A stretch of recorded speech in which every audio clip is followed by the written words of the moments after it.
Hi friends, welcome to TNPSC. நான் உங்கள் வெங்கட். நான் உங்கள் உமா. இப்போ ரீசெண்டாக பார்த்தீங்க அப்படின்னா 200 நாளைக்கான ஸ்டடி பிளான் வந்து கொடுத்துருந்தோம். குரூப் 4க்கு இன்னுமே பார்த்தீங்கன்னா 200 நாட்கள் தான் இருக்குது. ஸோ நீங்கள் 200 நாட்கள் எப்படியெல்லாம் படிக்கணும், எந்தெந்த லெசன் எந்தெந்த வீக்கில் கம்ப்ளீட் பண்ணணும் அப்படிங்கிற அந்த ஸ்டடி பிளான் வந்து டீட்டெயில்டாக கொடுத்துருந்தோம். அது கொடுக்கும் போதே நான் சொல்லியிருந்தேன் நம்மளோட பேட்ச் மெட்டீரியல்ஸ் வந்து எப்படி இருக்கும் அப்படிங்கிறத நான் இன்னொரு வீடியோவில் தெளிவாக கொடுக்குறேன் அப்படின்னு நான் சொல்லியிருந்திருப்பேன். அந்த வீடியோ தான் இது ஃபுல் அண்ட் ஃபுல் பார்த்தீங்க அப்படின்னா நம்மளோட பேட்ச்சில் கொடுக்கக்கூடிய மெட்டீரியல்ஸ் தான். அது பொதுத்தமிழ் ஆகட்டும், மேக்ஸ் ஆகட்டும், ஜிஎஸ் ஆகட்டும், கரண்ட் அஃபேர்ஸ் ஆகட்டும், அந்த தமிழ்நாடு ஸ்கீம் இல்லைன்னா மத்திய அரசு ஸ்கீம் எதுவாக இருந்தாலுமே நம்மளோட பேட்ச்ல கொடுக்கக்கூடிய ஒட்டுமொத்த மெட்டீரியலும் தான் இந்த வீடியோவில் நம்ம தெளிவாக பார்க்க போகிறோம். வீடியோவை ஸ்கிப் பண்ணாமல் கடைசி வரைக்கும் பாருங்க.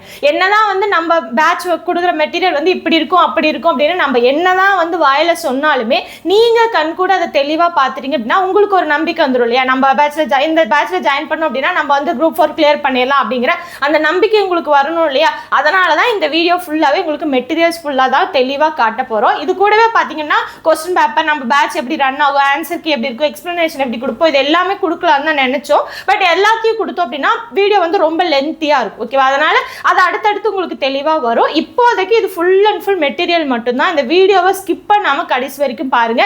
ஸ்கிப் பண்ணீங்கன்னா லாஸ் உங்களுக்கு தான். ஓகேவா? ஸோ வந்து பார்த்தீங்க அப்படின்னா தமிழாகட்டும், மேக்ஸ் ஆகட்டும், ஜிஎஸ் ஆகட்டும், இது சிலபஸ் ஓரியன்டாக புக்கில் நீங்கள் தேடி தேடி படிக்க வேண்டிய விஷயத்தை நம்ம வந்து என்ன சொல்கிறது, நல்லா புழிஞ்சு எடுத்து என்னென்ன பாயிண்ட்ஸ் எல்லாம் எக்ஸாம் பாயிண்ட் ஆஃப் வியூவில் நமக்கு ரொம்ப முக்கியமோ, எதெல்லாம் கோர் பாயிண்ட்டோ, எதெல்லாம் எக்ஸாம் பாயிண்ட் ஆஃப் வியூவில் நமக்கு தேவையான பாயிண்ட்டோ அதெல்லாம் எக்ஸ்ட்ராக்ட் பண்ணி தான் இந்த நோட்ஸை நம்ம ரெடி பண்ணியிருக்கோம். இந்த நோட்ஸ் அப்படின்றது உங்களுக்கு தமிழ் இலக்கணம் யூனிட் 1லேருந்து 6 வரைக்கும் ஆகட்டும், யூனிட் 7 ஆகட்டும். யூனிட் 7 வந்து பார்த்திங்கன்னா நமக்கு திருக்குறள், அறநூல்கள், அதுக்கப்புறம் வந்து பார்த்திங்க அப்படின்னா தமிழறிஞர்களும் தமிழ் தொண்டும் என்ற பகுதியில் இருக்குது. ஸோ எல்லாமே இருக்கும். அது போக வந்து பார்த்திங்கன்னா கலைச்சொற்கள் வந்து நமக்கு யூனிட் 4, 6 2 யூனிட்லேயுமே வந்து பார்த்திங்கன்னா நமக்கு கலைச்சொற்கள் கொடுத்துருப்பாங்க. இன்னொன்று அது துறைவாரியான கலைச்சொற்களும் நமக்கு கொடுத்துருப்பாங்க. ஓகேங்களா? ஸோ அந்த துறைவாரியான கலைச்சொற்களும் வந்து பார்த்திங்கன்னா நம்ம உங்களுக்கு கொடுத்துருப்போம். ஓகேங்களா? ஸோ ஓகே, துறைவாரியான கலைச்சொற்களும் நம்ம கொடுத்துருப்போம். என்னென்ன துறை அப்படின்னு பார்த்தீங்கன்னாவே உங்களுக்கே தெரியும். உயிர்நீர், உளவியல், தாவரவியல், புவியியல், பொருளாதாரன்ட்டு என்னென்ன துறை நமக்கு சிலபஸில் இருக்கோ அது எல்லாமே கொடுத்துருப்போம். அதே மாதிரி தான் உங்களுக்கு மேக்ஸுக்கு வந்து பார்த்தீங்க அப்படின்னா நமக்கு 25 கேள்விகளில் நமக்கு வந்து 15 கேள்விகள் ஆப்டிடியூட்லேயும் 10 கேள்விகள் ரீசனிங்லேயும் இருக்கும். ஸோ அந்த 25 மார்க்கையும் நீங்கள் எப்படி அப்படியே வந்து கொத்தா எடுக்கணும் அப்படின்ற அந்த அடிப்படையில் தான் நம்ம அதற்கான தயாரிப்புகளும் செஞ்சுருக்கோம். ஓகேங்களா? இது போக வந்து ஜிஎஸ் எடுத்துக்கிட்டிங்கன்னா ஜிஎஸை பொறுத்த வரைக்கும் ரொம்பவே முக்கியம். இந்த டைம் வந்து பார்த்திங்கன்னா நம்ம புத்தக தகவலோடு சேர்த்து அவுட் சோர்ஸும் படிக்கிறது அப்படின்றது ரொம்பவே முக்கியமான ஒரு விஷயமா இருக்குது. அப்போ புத்தகத்தில் வந்து பார்த்திங்க அப்படின்னா ஸ்கூல் புக் அப்படின்றது நமக்காக கவர்மெண்ட் எக்ஸாமுக்கு ப்ரிப்பேர் பண்ணுற ஸ்டூடெண்ட்ஸ்க்காக ரெடி பண்ணல தமிழ்நாடு பாடநூல் கழகம். அவங்க ரெடி பண்ணுறது பசங்களுக்காக ரெடி பண்ணுறாங்க. அப்போ அங்கே இருக்கக்கூடிய அனைத்து தகவலுமே நமக்கு சிலபஸ் ரிலேட்டடாக தேவையான்னு கேட்டிங்கன்னா கிடையாது. அப்போ நமக்கு என்ன தேவையோ ஒரு 10-20 பக்கம் இருக்குன்னு வைங்க. அந்த 20 பக்கத்தில் நமக்கு வேணுன்ற தகவல் ஒரு 7-8 பக்கம் இல்லை, அதிகபட்சம் ஒரு 10 பக்கத்துலேயே அதற்கான தகவல் அப்படின்றது தான் நமக்கு இருக்கும். அப்போ அந்த 10 பக்கத்துக்கு உண்டான தகவலை மட்டும்தான் எடுத்து நம்ம உங்களுக்கு ஸ்பெஷல் நோட்ஸ் அப்படின்றது ரெடி பண்ணியிருக்கோம். அலாங் வித் அவுட் சோர்ஸ் அந்த என்னென்ன டாபிக் நம்ம அந்த லெசனில் பேசுகிறோமோ அது ரிலேட்டடான விஷயம், ரொம்ப இம்பார்ட்டன்ட் விஷயம். ஆல்ரெடி வந்து ப்ரீவியஸ் இயர் எக்ஸாமில் கேட்டிருக்காங்க, ஆனால் வந்து புக்கில் அதுக்கான தகவல் இல்லை அப்படின்னா அதற்கான தகவல் எல்லாமே தொகுத்து நம்ம அவுட் ஆஃப் புக் நோட்ஸ் அப்படின்ற பாயிண்ட்டில் நம்ம கொடுத்துருப்போம். ஒரே பிடிஎஃப்ல உங்களுக்கு ஸ்கூல் புக்கை வந்து சம்மரைஸ் பண்ணியும் கொடுத்துருப்போம். அட் த சேம் டைம் உங்களுக்கு அவுட் ஆஃப் புக் பாயிண்ட்ஸுமே இருக்கும். இதெல்லாம் தான் இந்த கிளாஸில் இன்னைக்கு வீடியோவில் நம்ம பார்க்க போகிறோம். ஸோ ஸ்கிப் பண்ணாமல் கடைசி வரைக்கும் பாருங்கள். ஓகேவா? ஸோ ஜிஎஸ் பொறுத்த வரைக்கும் எல்லாரும் படிக்கக்கூடிய விஷயம் தான். அதை வந்து இன்னொருத்தவங்க சொல்லிக் கொடுக்கணுங்கிற அவசியம் கிடையாது. இருந்தாலுமே எதை படிக்கணும் எதை விடணும் அப்படிங்கிறது அந்த இது தெளிவாக தெரிஞ்சிருக்கணும். நம்ம பார்த்தீங்கன்னா ஃபுல் அண்ட் ஃபுல் எது வந்து நமக்கு எக்ஸாம் பாயிண்ட் ஆஃப் வியூவில் தேவையோ அந்த கண்டென்ட் மட்டும்தான் சிம்பிளிஃபை பண்ணி உங்களுக்கு எல்லாமே தெளிவாக இருக்கும். அது போக அவுட் சோர்ஸ் எல்லாமே உங்களுக்கு வந்து என்னென்ன எக்ஸாம் பாயிண்ட் ஆஃப் வியூவில் கேட்கலாமோ இந்த மாதிரி எல்லாத்தையுமே தெளிவாக தொகுத்து கொடுத்துருப்போம். எல்லாமே பார்த்தீங்க அப்படின்னா டைம் எடுத்து பொறுமையாக உங்களுக்காக ஃபுல் அண்ட் ஃபுல் வந்து ரெடி பண்ணி வச்சிருக்கு. ஓகேவா? ஸோ ஃபார் எக்ஸாம்பிள் இது வந்து பார்த்தீங்க அப்படின்னா பாலிட்டின்னு எடுத்துக்கிட்டோம்னா பாலிட்டியில் நமக்கு 12th தேர்தல் மற்றும் பிரதிநிதித்துவம் கொடுத்துருப்பாங்க. ஏன் இப்போ நான் தேர்தல் எடுத்தேன்னா இப்போ நமக்கு சமீபத்தில் நடந்து முடிஞ்சது எல்லாமே தேர்தல் தான். ஓகேங்களா? ஸோ அது ரிலேட்டடாக ஒரு பாயிண்ட் நம்ம பார்ப்போம். ஸோ இது எல்லாமே வந்து பார்த்திங்கன்னா ஃபஸ்ட்டில் இருக்கிறது எல்லாமே உங்களுக்கு ஸ்கூல் புக் கண்டென்ட். ஓகேங்களா? ஸ்கூல் புக்கில் தேர்தலுடைய பின்னணி என்ன, தேர்தல் வந்து பார்த்திங்க அப்படின்னா எந்த நாட்டிலேருந்து நம்ம எடுத்தோம், நம்மளுடைய ஆர்டிகல்ஸ் வந்து எதுலேருந்து எது வரைக்கும் அதை பற்றி பேசுது. ஓகேங்களா? ஸோ இந்த மாதிரி விஷயங்கள் எல்லாமே இருக்கும். ஸோ நம்ம அவுட் ஆஃப் புக் பாயிண்ட் பார்த்துடலாம். ஸோ இதில் வந்து பார்த்திங்கன்னா மாற்று வாக்கு, ஏன்னா உலகத்தில் வந்து பார்த்திங்கன்னா பல வகையான அந்த தேர்தல் முறை அப்படின்றது இருக்குது. ஓகேங்களா? ஸோ அப்போ அந்த மாதிரி தேர்தல் முறைகள் என்னென்ன இது எல்லாமே நம்ம கொடுத்துருப்போம். ஸோ மெயின் பாயிண்ட் பாருங்கள். ஜிஎஸ்ல எவ்வளவு பெரிய பில்டிங் நீங்க கட்டினாலுமே அஸ்திவாரம் அப்படிங்கிறது புக் கண்டென்ட் தான். ஸோ புக் கண்டென்ட்டை தெளிவா படிச்சுட்டு தான் அதுக்கப்புறம் அவுட் சோர்ஸ்க்கு நீங்க போகணும். ஃபுல் அண்ட் ஃபுல் அவுட் சோர்ஸை மட்டுமே நம்பி இருக்க கூடாது. புக் கண்டென்ட் பேஸ் அது தெரிஞ்சதுக்கு அப்புறம் அதுக்கப்புறம் அது ரிலேட்டடா இருக்கக்கூடிய அவுட் சோர்ஸ் தான் ரொம்ப முக்கியம். தேர்தல் சீர்திருத்தம் தொடர்பான குழுக்கள் என்னென்ன குழுக்கள் இருக்கு, அதே மாதிரி வந்து இந்திய தலைமை தேர்தல் ஆணையர்கள் 1952 நமக்கு முதல் பொது தேர்தல் நடந்துச்சு. ஸோ அப்போ இருந்து இது வரைக்கும் இருக்கக்கூடிய தேர்தல் ஆணையர்கள், இந்திய தலைமை தேர்தல் ஆணையர்கள் யார், அவங்க என்னென்ன விஷயத்தை இன்கேஸ் அவங்க புதுசாக ஒரு விஷயத்தை கொண்டு வந்திருக்காங்க அப்படின்னா அது என்ன மாதிரி விஷயங்கள் அப்படின்றதையும் நம்ம பார்க்கலாம். ஃபார் எக்ஸாம்பிள் நம்ம சுகுமார் சிங் எடுத்துக்கிட்டோம். அவர் தான் வந்து இந்தியாவுடைய முதல் தலைமை தேர்தல் ஆணையர். 1952 எலெக்ஷனையும் சரி 1957 பொது தேர்தலும் சரி இரண்டுமே அவர் தான் நடத்தினார். அதற்கடுத்து வந்த கல்யாண சுந்தரம் வந்து பார்த்திங்கன்னா அவர் தான் அதிக காலம் பதவி வகித்த இந்திய தலைமை தேர்தல் ஆணையர். ஓகேங்களா. ஸோ இந்த மாதிரி முக்கிய தகவல்களும் ஓகேங்களா, ஒரு தலைமை தேர்தல் ஆணையர் இருக்காருன்னா அவர் சார்ந்த முக்கிய தகவல்களும் வந்து சேர்த்தியே நம்ம கொடுத்துருப்போம். ஸோ நீங்கள் படிக்கும் போதே வந்து பார்த்தீங்க அப்படின்னா பக்கத்தில் அந்த இன்ஃபர்மேஷனோட படிக்கும்போது நமக்கு மைண்டில் ரிஜிஸ்டர் ஆகும். ஃபார் எக்ஸாம்பிள் இப்போ விஎஸ் ரமாதேவி அவர்கள் வந்து பார்த்தோம் அப்படின்னா 1990 இருந்தாங்க. முதல் மற்றும் ஒரே பெண் தலைமை தேர்தல் ஆணையர் அவங்க தான். ரொம்ப குறுகிய காலம் தான் இருந்தாங்க, வெறும் 16 நாட்கள் தான் அவங்க தலைமை தேர்தல் ஆணையராக இருந்தாங்க. அதே மாதிரி வந்து பார்த்தீங்கன்னா டிஎன் சேஷன் அவர்களை வந்து பார்த்தோம் அப்படின்னா என்னன்னு சொல்லுவோம், தேர்தல் சீர்திருத்தங்களின் தந்தை என்று அவர் தான் நம்ம சொல்கிறோம். அவர் தான் மோட் ஆஃப் கான்டாக்ட், நம்ம தேர்தல் நடத்தை விதிமுறைகள்னு சொல்கிறோம் இல்லைங்களா, அது கொண்டு வந்தது டிஎன் சேஷன் அவர்கள் தான். அதே மாதிரி வந்து பார்த்திங்கன்னா இவிஎம் கொண்டு வந்தது எம்எஸ் கில் அவர்கள். ஸோ இந்த மாதிரி வந்து ஒவ்வொருத்தருக்குமே என்னென்ன அவங்க சார்ந்து என்ன விஷயங்கள். தமிழ்நாட்டில் இருந்து முதல் தலைமை தேர்தல் ஆணையராக வந்தது பார்த்திங்கன்னா டிஎஸ் கிருஷ்ணமூர்த்தி. ஓகேங்களா. ஸோ இந்த மாதிரி ஒவ்வொருத்தரை பற்றியும் முக்கியமான விஷயம் இருக்குது, அது கொஷினாக கேட்குறதுக்கு வாய்ப்பு இருக்குன்னா அது எல்லா பாயிண்ட்டையுமே உங்களுக்கு நம்ம வச்சுருப்போம். ஓகேங்களா. ஸோ ஃபார் எக்ஸாம்பிள் இது நம்ம தேர்தல் லெசனுக்கு நம்ம காமிச்சிருக்கோம். ஸோ இந்த மாதிரி வந்து பார்த்திங்கன்னா எல்லா லெசனுக்குமே இருக்கும். இந்தியாவில் கூட்டாட்சி, இந்தியாவில் நிர்வாக அமைப்பு, உள்ளாட்சி அமைப்பு நம்ம எடுத்துக்கிட்டோம்னா உங்களுக்கு நமக்கு 3 லெசனில் இருக்கும். ஓகேங்களா. ஸோ 3 ஸ்டாண்டர்டில் இருக்கும். 6வதுலேயும் உள்ளாட்சி அமைப்பு கொடுத்துருப்பாங்க, இப்போ 9வதுலேயும் கொடுத்துருப்பாங்க, 11வது வகுப்புலேயும் வந்து பார்த்திங்கன்னா நமக்கு உள்ளாட்சி அமைப்பு இருக்கும். 3லேயுமே ஒரு சில பாயிண்ட்ஸ் வந்து பார்த்திங்கன்னா காமனாக கொடுத்துருப்பாங்க. நம்ம புக்கை படிக்கிறோம் அப்படின்னா படித்ததையே திருப்பி நம்ம படிக்கிற மாதிரி இருக்கும். நம்ம என்ன பண்ணுறோம், இந்த நோட்ஸில் உங்களுக்கு அந்த 3 ஸ்டாண்டர்ட்லேயும் காமனாக இருக்க பாயிண்ட்ஸ் எல்லாமே சப்ரஸ் பண்ணிடுறோம். அப்படி இருக்கும்போது உங்களுக்கு டைம் வேஸ்ட் ஆகாது. முக்கியமான அப்போ 3லேயுமே தொடர்ந்து வருதுன்னா அது முக்கியமான பாயிண்ட்ஸ் அதில் எல்லாமே உங்கள் உள்ளே இருக்கும். ஓகேவா. ஸோ பண்டைய இந்தியாவிலேருந்து நமக்கு அந்த தேர்தல் அமைப்பு முறை எப்படி இருந்திருக்கு எல்லாமே இருக்கும்.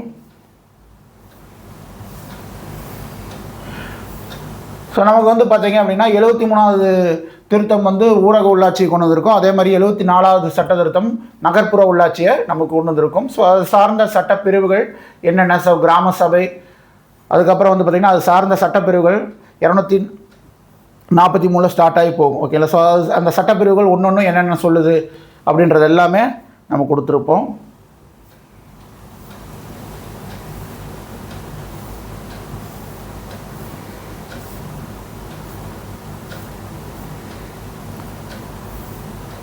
ஸோ ஒரு சிலது வந்து பார்த்திங்கன்னா உங்களுக்கு புக்கில் வந்து இந்த டேபிளர் காலமாக கொடுத்துருந்தாங்க, ரொம்பவே முக்கியம் அப்படின்னா அதுவும் உங்களுக்கு இருக்கும். ஓகேங்களா. ஸோ புக்கில் இருந்து நம்ம ஸ்கியூஸ் பண்ணுறோன்ற பேர் வழி நம்ம எதையுமே இம்பார்ட்டண்ட்டாக இருக்கிற விஷயம் எதையுமே நம்ம ரிமூவ் பண்ணுறது கிடையாது.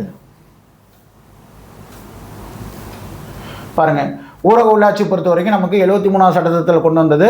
நமக்கு விதி வந்து பார்த்திங்கன்னா 243 243 வரைக்கும் வந்து பார்த்திங்கன்னா நமக்கு கிராம பஞ்சாயத்துக்கான விதிகள் தான். ஓகேங்களா. ஸோ ஒவ்வொரு விதியும் அதோடைய விளக்கமும் சேர்த்தே கொடுத்துருப்போம். ரொம்ப எளிமையாக வந்து அந்த விளக்கம் நீங்கள் படிச்சிங்கனாவே புரிகிற அளவுக்கு வந்து பார்த்திங்கன்னா கொடுத்துருப்போம். ரொம்ப முக்கியமான விதிகள் என்ன அப்படின்றத நம்ம பின்னாடியே மென்ஷன் பண்ணியிருப்போம்.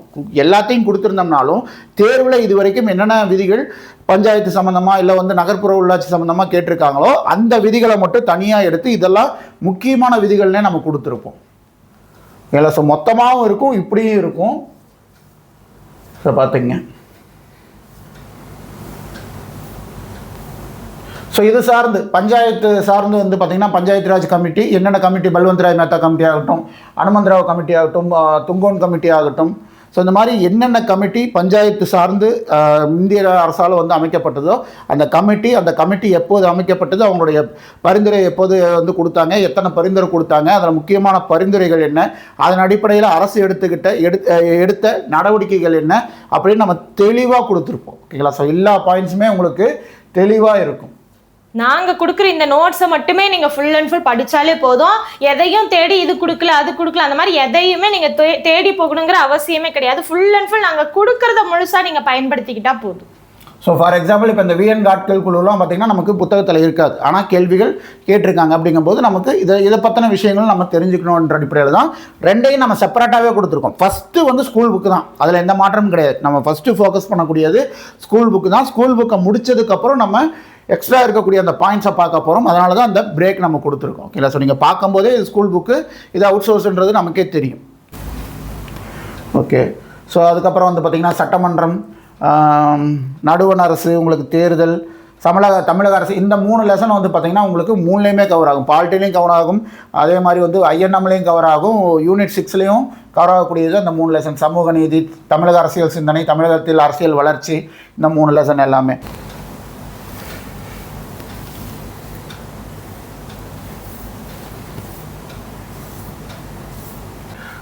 ஸோ ஃபார் எக்ஸாம்பிள் இப்போ ஆளுநரை பற்றி பாருங்களேன். ஆளுநர் சார்ந்த விஷயம் நமக்கு புக்கில் கொடுத்துருக்கக்கூடிய விஷயம் தான். பட் வந்து பார்த்திங்கன்னா உங்களுக்கு ஒவ்வொரு பாயிண்டில் அந்த புக்கில் இருக்கக்கூடிய ஒவ்வொரு லைனுமே ஒரு ஆர்டிகல் தான். ஆனால் வந்து அது என்ன ஆர்டிகல் தான் அங்கே மென்ஷன் பண்ணியிருக்க மாட்டாங்க. நமக்கு கேள்விகள் கேட்டாங்க அப்படின்றது நமக்கு தெரியாது. ஓகே, புக்கில் இருந்து தான் இந்த விதி கேட்டாங்கன்னு எனக்கு தெரியாது. ஆனால் அந்த விஷயங்கள் எல்லாமே, அந்த விதிகள் எல்லாமே புத்தகத்தில் இருக்கக்கூடியது தான். ஸோ ஃபார் எக்ஸாம்பிள் வந்து பார்த்திங்கன்னா ஆளுநர் சார்ந்த அரசியலமைப்பு சட்டப்பிரிவுகள் என்ன, ஆர்டிகல் 152 மாநிலம் அப்படின்ற சொல்லக்கூடிய 153 அப்படின்றது ஒவ்வொரு மாநிலத்துக்கும் ஒரு ஆளுநர் இருப்பார் அப்படின்ற விஷயம். அதே மாதிரி இது எல்லாமே புத்தகத்தில் இருக்கக்கூடிய விஷயம்தான். ஓகேங்களா? 154 வந்து பார்த்தீங்கன்னா ஆளுநர் மாநில நிர்வாகத்தின் தலைவராக செயல்படுவது மட்டுமல்லாமல் அதிகாரங்கள் பெற்றவரும் திகழ்கிறார் அப்படின்ட்டு இதெல்லாமே ஆளுநர் சம்மந்தப்பட்ட விஷயம். அதே அடுத்தது வந்து பார்த்திங்கன்னா ஆளுநர், அமைச்சரவை, தலைமை வழக்கறிஞர் சார்ந்த அரசியலமைப்பு சட்டப்பிரிவுகள், இது எல்லாமே நமக்கு புத்தகத்தில் கொடுத்துருப்பாங்க. ஆனால் எந்த இடத்துலையுமே அதுக்கு ஆர்டிகல் மென்ஷன் பண்ணியிருக்க மாட்டாங்க. இது எல்லாமே நம்மளுடைய நோட்ஸில் உங்களுக்கு மென்ஷன் ஆகிருக்கும். ஓகேங்களா? ஸோ அடுத்து வந்து பாலிட்டி நோட்ஸ் போதுன்னு நினைக்கிறேன். ஏன்னா உங்களுக்கு எல்லாமே இருக்கும். ஓகேங்களா? ஸோ பொது வாழ்வில் ஊழல்லாம் வந்து பார்த்திங்கன்னா நமக்கு புத்தகத்தில் அதற்கான பாயிண்ட்ஸே கிடையாது. ஓகேங்களா? ஸோ புத்தகத்தில் நமக்கு பொது வாழ்வில் ஊழல் பற்றி நமக்கு கொடுத்துருக்க மாட்டாங்க. பட்டு நமக்கு சிலபஸில் ஒரு பெரிய டாப்பிக்காகவே வந்து பார்த்திங்கன்னா பொது வாழ்வில் ஊழல் தடுப்பு நடவடிக்கை, லோக்பால், லோகாயுக்த் எல்லாமே கொடுத்துருப்பாங்க. இது முழுக்க வந்து பார்த்திங்கன்னா உங்களுக்கு அவுட் சோர்ஸ் நோட்ஸ் தான். ஓகேங்களா?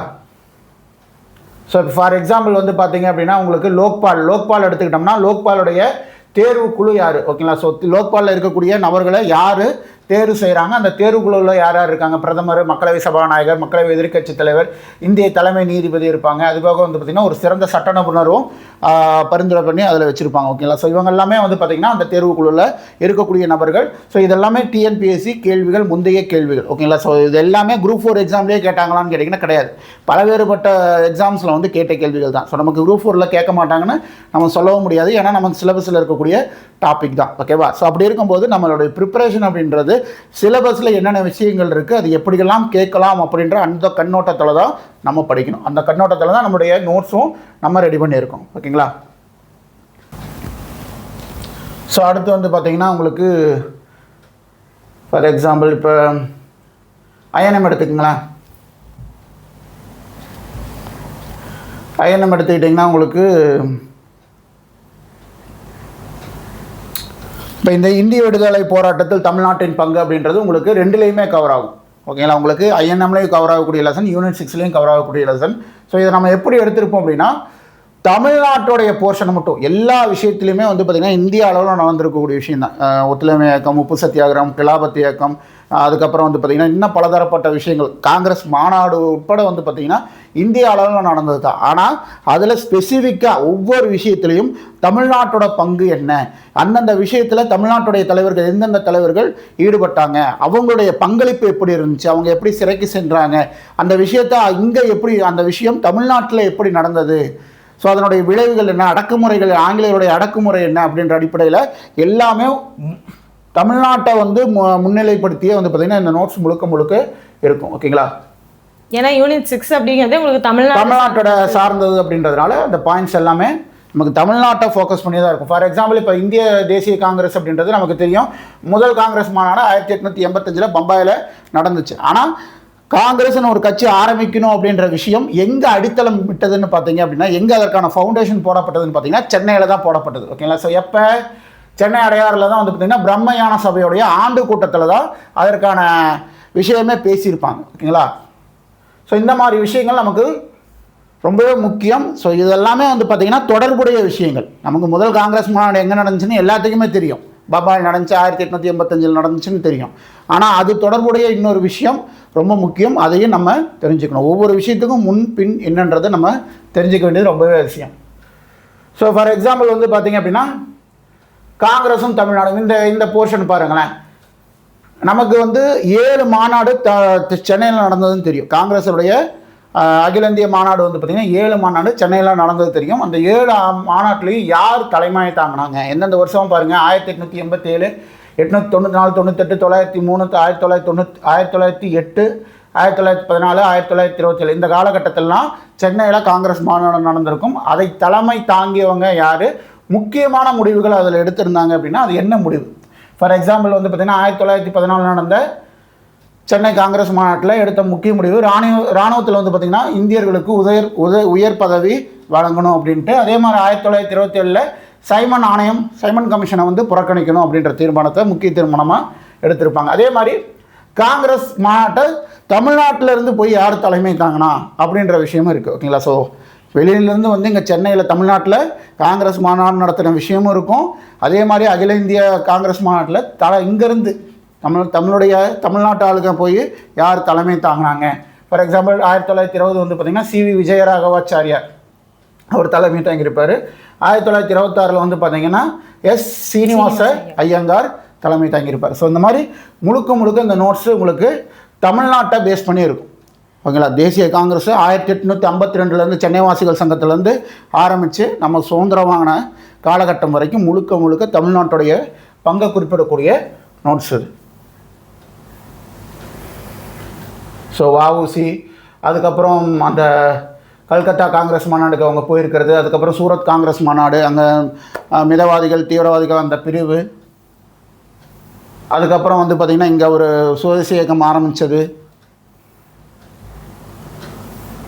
அதனோட தொடர்ச்சியாக வந்து பார்த்திங்கன்னா உங்களுக்கு இந்த புரட்சி உண்டானது, இந்த பயங்கரவாதிகள் அப்படின்ற வாவேசு ஐயர், வாஞ்சிநாதன், நீலகண்ட பிரம்மச்சாரி இவங்க எல்லாமே உருவாகிறது. ஸோ இதை பற்றின எல்லா தகவலுமே உங்களுக்கு இருக்கும். ஃபார் எக்ஸாம்பிள் வந்து பார்த்திங்கன்னா இது ஒரு கேள்வி, இது வந்து ஒரு டிஎன்பிஎஸ்சி கொஷின். என்ன கொஷின்? ஆஷை தான் வந்து வாஞ்சிநாதன் கொண்டிருப்பாருன்னு நமக்கு எல்லாத்துக்குமே தெரியும். ஆனால் அது எங்கேருந்து எங்கே போகும்போது கொண்டார் அப்படின்றது ஒரு டிஎன்பிஎஸ்சி கேள்வியாகவே வச்சுருப்பாங்க. நெல்லையிலேருந்து கொடைக்கானலுக்கு போகும்போது தான், தன் மனைவியோட கொடைக்கானலுக்கு போகும்போது தான் மணியாச்சி ரயில் நிலையத்தில் வாஞ்சிநாதன் சுட்டு கொண்டிருப்பார். நமக்கு மணியாச்சி ரயில் நிலையம் தெரியும், வாஞ்சிநாதன் சுட்டு கொண்டாருன்னு தெரியும். ஆனால் அவர் எங்கேருந்து எங்கே ட்ராவல் பண்ணும்போதுன்னு பார்த்திங்கன்னா நெல்லையிலேருந்து கொடைக்கானலுக்கு ட்ராவல் பண்ணும்போது. இந்த செய்தி ரொம்ப முக்கியமானது. ஓகேங்களா?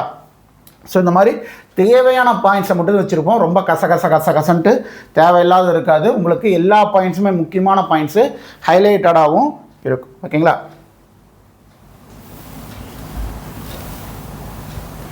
மேக்ஸ் பார்த்தீங்க அப்படின்னா உங்களுக்கு மொத்தமாக 25 கேள்விகள், அதில் 15 கேள்விகள் பார்த்தீங்கன்னா உங்களுக்கு ஆப்டிடியூடில் இருக்கும், 10 கேள்விகள் ரீசனிங்கில் இருக்கும் இல்லையா? ஸோ அந்த 15 கேள்விகளுக்கு மொத்தமாக 25 கேள்விகளுக்கும் பார்த்தீங்கன்னா மொத்தமாக இருக்கக்கூடிய டாபிக் அப்படிங்கிறது உங்களுக்கு சிலபஸில் என்னென்ன டாபிக் இருந்தாலுமே மொத்தமாக 15 டாபிக் நீங்கள் படிச்சிட்டிங்கன்னா போதும். இங்கே இருக்கக்கூடிய அந்த 15 டாபிக் நீங்கள் படிச்சிட்டிங்கன்னா 25க்கு 25 அப்படிங்கிறது நீங்கள் ஈஸியாக எடுக்கலாம். அந்த 15லேயும் 190 மாடல் இருக்குது. ஓகேவா? ஸோ நீங்கள் ஃபுல்லாகவே கிளாஸும் பார்த்தீங்கன்னா உங்களுக்கு எப்படி இருக்கும் அப்படின்னா ஒவ்வொரு மாடலுமே இப்போ எல்சிஎம் அண்ட் ஹெச்சிஎஃப்னு எடுத்தீங்க அப்படின்னா அதுக்கு உண்டான எல்லா மாடலும் கம்பைன் பண்ணி ஒரே வீடியோல உங்களுக்கு நாங்கள் கொடுத்துருவோம். அது செப்பரேட்டடாக நம்மளோட பேட்ச் ஸ்டூடெண்ட்ஸ்க்கு மட்டும்தான் போகும். ஸோ அது பார்த்தீங்க அப்படின்னா நீங்கள் ஃபுல் அண்ட் ஃபுல் பார்த்து நோட்ஸ் எடுத்ததுக்கப்புறம் ப்ராக்டிஸ் பண்ணி பார்க்கறதுக்காக ஒவ்வொன்றுலையுமே உங்களுக்கு பிவைக்கு கொஸ்டின் வந்து கொடுத்துருவோம். ஓகேவா? ஸோ பார்த்தீங்கன்னா இப்போ ரேஷியோ அண்ட் ப்ரொபோர்ஷன் இருக்குன்னு வச்சுக்கோங்களேன்.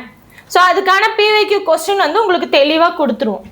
பார்த்தீங்கன்னா எத்தனை கொஸ்டின் இருக்கோ கொஸ்டின் மட்டும் இருக்கும். தென் அடுத்து கடைசியாக பார்த்தீங்கன்னா அதுக்கு உங்களுக்கு ஆன்சர் கீ வந்து கொடுத்துருவேன். நீங்கள் வந்து ஃபுல்லாகவே போட்டு பார்த்துட்டு ஆன்சர் கீ பார்த்தீங்கன்னா ஆன்சர் கீ பார்த்து செக் பண்ணிக்கலாம். ஓகேவா? இப்போ இருக்குது அப்படின்னா பாருங்கள் ரேஷியோ அண்ட் ப்ரொபோர்ஷனில் இருங்க. மொத்தமாக பார்த்தீங்க அப்படின்னா 52 கேள்வி இருக்குது. ஸோ நீங்கள் வந்து அந்த கிளாஸை தெளிவாக பார்த்து முடிச்சதுக்கப்புறம் 52 கேள்விகளையும் நீங்கள் வந்து ஒர்க் அவுட் பண்ணி பார்க்கணும். ஒர்க் அவுட் பண்ணி பார்த்துட்டு நீங்கள் ஆன்சர் ஒவ்வொன்றிலையுமே டிக்காகி இருக்காது. எதுக்கு அப்படின்னா நீங்கள் பார்த்துட்டீங்க, இப்போ ஆன்சர் பார்த்துட்டீங்க அப்படின்னா அதுக்கான ஸ்டெப்பை எப்படியாவது கொண்டு வந்து நம்ம கொண்டு வந்துடும். ஆன்சர் தெரியல அப்படின்னா தான் அதுக்கு எப்படி நம்ம ஆன்சர் கொண்டு வரணும் அப்படிங்கிறத யோசிப்போம். அப்போ தான் நம்ம என்னென்ன மாடல் பார்த்தோம், இதில் என்னென்ன மாடல் கவர் ஆகிருக்கு, எப்படியெல்லாம் நம்ம சம் போட்டோம் அப்படின்னா அதுக்கான ஆன்சர் கரெக்டாக வரும் அப்படிங்கிறது எல்லாமே நம்ம அப்போ தான் கண்டுபிடிப்போம். இந்த மாதிரி அது போக ஒவ்வொரு இதுலேயும் 4 ஆப்ஷன் இருக்கு அப்படின்னா அந்த ஆப்ஷனை எப்படி ஒமிட் பண்ணிட்டு ஈஸியாக நம்ம கொண்டு வரலாம் அப்படிங்கிற அந்த ஒமிஷனும் எப்போ தெரியும் அப்படின்னா ஆன்சர் இல்லாதப்ப தான் தெரியும். அப்போ ஃபுல்லாகவே நீங்கள் வந்து ஒர்க் அவுட் பண்ணிட்டு இப்போ ஃபர்ஸ்ட் கொஸ்டின் ஒர்க் அவுட் பண்ணுறீங்க, ஃபர்ஸ்ட் கொஸ்டினுக்கான ஆன்சர் பிஆ சிஆ ஏவா அப்படிங்கிறத நீங்கள் இங்கே பார்த்து நீங்கள் கரெக்டாக எழுதிருந்தீங்கன்னா ஒன்றும் பிரச்சனை இல்லை, டிக் அடிச்சுக்கலாம். இந்த மாதிரி உங்களுக்கு பிவைக்கு அப்படிங்கிறது ஃபுல்லாகவே இருக்கும். எல்லா டாப்பிக்குமே பார்த்தீங்க அப்படின்னா ஒரு நிமிஷம். ஸோ மேக்ஸுக்கு எல்லா டாப்பிக்குமே பாருங்கள், time and work, simplification, simple interest, ratio and proportion, profit and loss, probability, percentage, mensuration, 2Dக்கு தனியாக 3Dக்கு தனியாக, தென் அதுக்கப்புறம் பார்த்தீங்க அப்படின்னா LCM HCF, compound interest, logical average and statistic, AP GP, age problem, இந்த மாதிரி எல்லாமே இருக்கும்.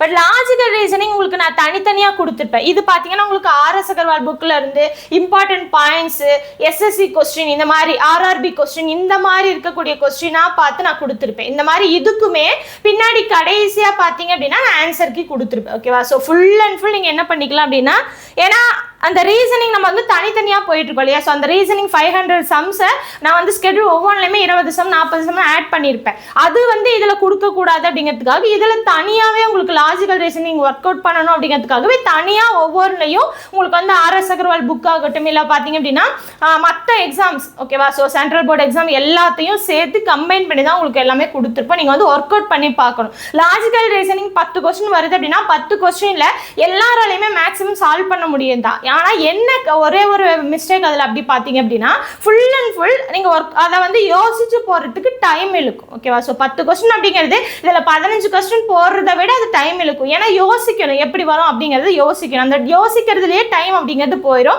ஸோ ஃபுல் அண்ட் ஃபுல் அதுலேயே டைம் போயிடுச்சுன்னா அடுத்தடுத்து நமக்கு தெரிஞ்ச விஷயங்கள் இருந்தாலுமே உங்களால் ஃபோக்கஸ் பண்ணி ஆன்சர் வந்து கரெக்டாக போட முடியாது. அப்போ என்ன பண்ணுவீங்க? கடைசியாக ஒரு 10 கொஸ்டின் 20 கொஸ்டின் இருக்குது அப்படின்னா ஏ பிபிபின்னு இப்படி அப்படியே நீங்கள் கொஸ்டினே படிக்காமல் டிக் அடிக்கிற மாதிரி வந்துடும், ஷேர் பண்ணுற மாதிரி வந்துரும். அதனால ஃபுல் அண்ட் ஃபுல் இப்போ இருந்தே ஃபர்ஸ்ட்ல இருந்தே கடைசி வரைக்கும் நீங்க பிராக்டிஸ் பண்ணி பார்த்துட்டே இருந்தீங்க அப்படின்னா உங்களால அந்த ஸ்டெப்பை வந்து சுருக்க முடியும், ஷார்ட்கட் யூஸ் பண்ணி போட முடியும். அப்போ அடுத்தடுத்து நீங்க வந்து யோசிச்சு சீக்கிரமா அந்த கால்குலேஷன்லாம் சீக்கிரம் போட உங்களுக்கு அந்த டைம் மேனேஜ்மெண்ட் அப்படிங்கிறது கொண்டு வர முடியும். ஸோ ஒவ்வொரு டாப்பிக்குமே உங்களுக்கு வந்து தெளிவா இருக்கும். இது வந்து மேக்ஸ். அடுத்த ரீசனிங் பார்த்தீங்க அப்படின்னா ஒவ்வொன்றுக்குமே நீங்க வந்து பிராக்டிஸ் பண்ணி பார்க்கணும் இல்லையா?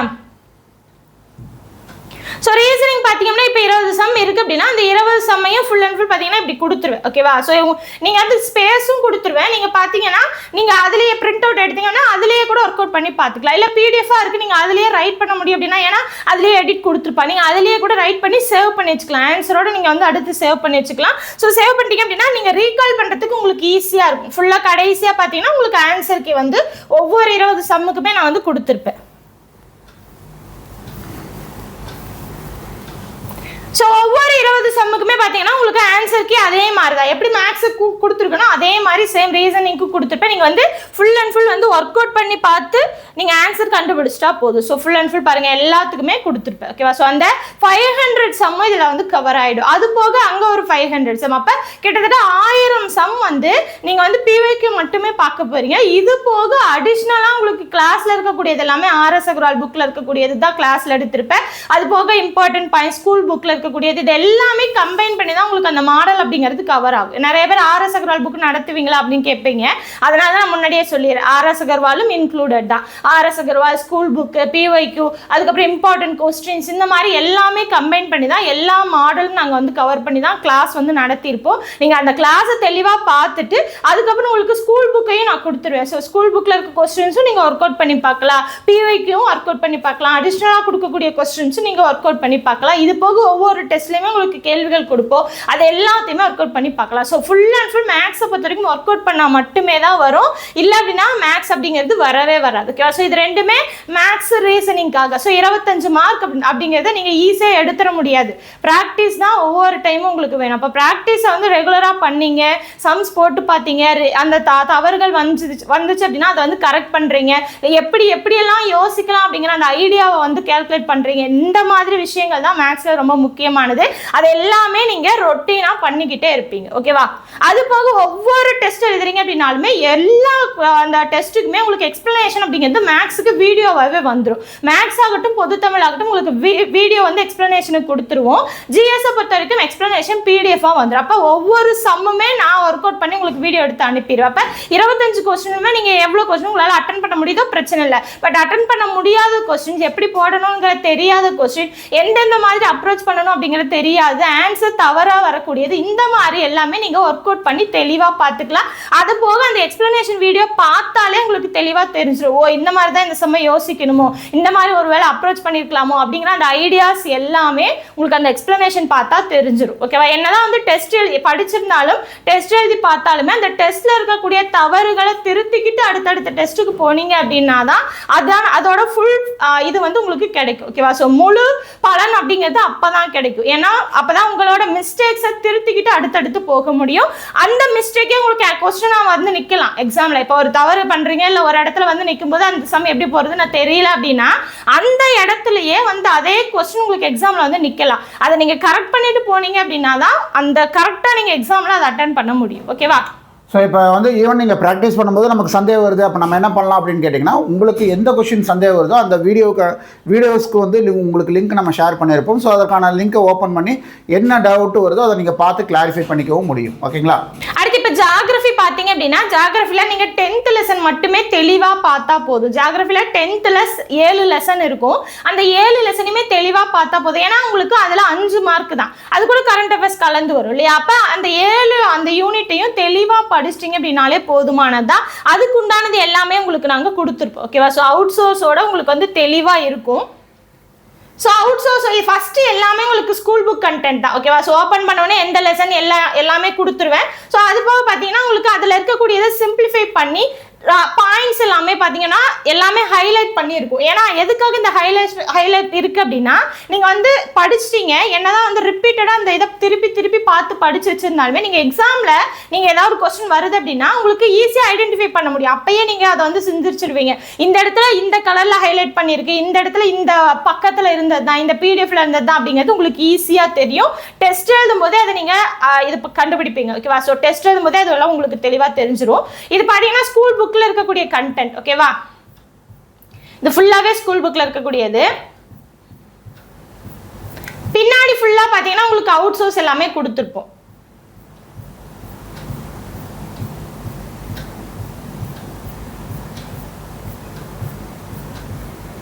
பின்னாடி பார்த்தீங்க அப்படின்னா அவுட் ஆஃப் புக்குள்ள கொடுத்துருவோம் பாருங்க.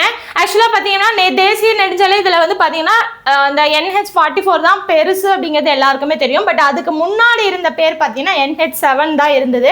ஸோ அது எல்லாமே இருக்கும். அது எத்தனை மாநிலங்களை இணைக்குது இந்த மாதிரிலாம் இது எல்லாமே புக்கில் இருக்காது. ஓகேவா? ஸோ அது போக NH44 எங்கே இருக்குது, 27 எங்கே இருக்குது, 48 எங்கே இருக்குது, 52 எங்கே இருக்குது, 30 எங்கே இருக்குது, 6 எங்கே இருக்குது, 53, 16க்கு முன்னாடி பேர் என்ன, 66க்கு முன்னாடி பேர் என்ன, இந்த மாதிரி இதெல்லாமே ரொம்ப முக்கியமாக. ஏன்னா எந்த இதை கொடுத்து வேணா இது எந்த வழித்தடத்துல போகுது அப்படிங்கறத கேட்கலாம். அது எல்லாமே தெளிவா இருக்கும். அப்புறம் தங்க நாற்கர சாலை பத்தி கொடுத்துருப்பாங்க. ஓகேவா? ஸோ அது வந்து ரொம்ப டீட்டெயில்டா ஸ்கூல் புக்ல இருக்காது, அதை வந்து தெளிவா கொடுத்துருப்போம். ஓகேவா? ஸோ இப்போ இருக்கு அப்படின்னா இந்த இது யார் வந்து கொண்டு வந்தா, அடிக்கல் நாட்டினது யார், அந்த திட்டத்தை கொண்டு வந்தது யாரு, இதெல்லாமே ஸ்கூல் புக்ல இருக்காது. தென் அடுத்து பாத்தீங்கன்னா இந்த இது இருக்கும், டெல்லி, கொல்கத்தா, மும்பை, டெல்லி, அதுக்கப்புறம் பார்த்தீங்கன்னா மும்பை, சென்னை, டெல்லி இதெல்லாம் கனெக்ட் ஆகுது அப்படிங்கிறது இருக்கும்.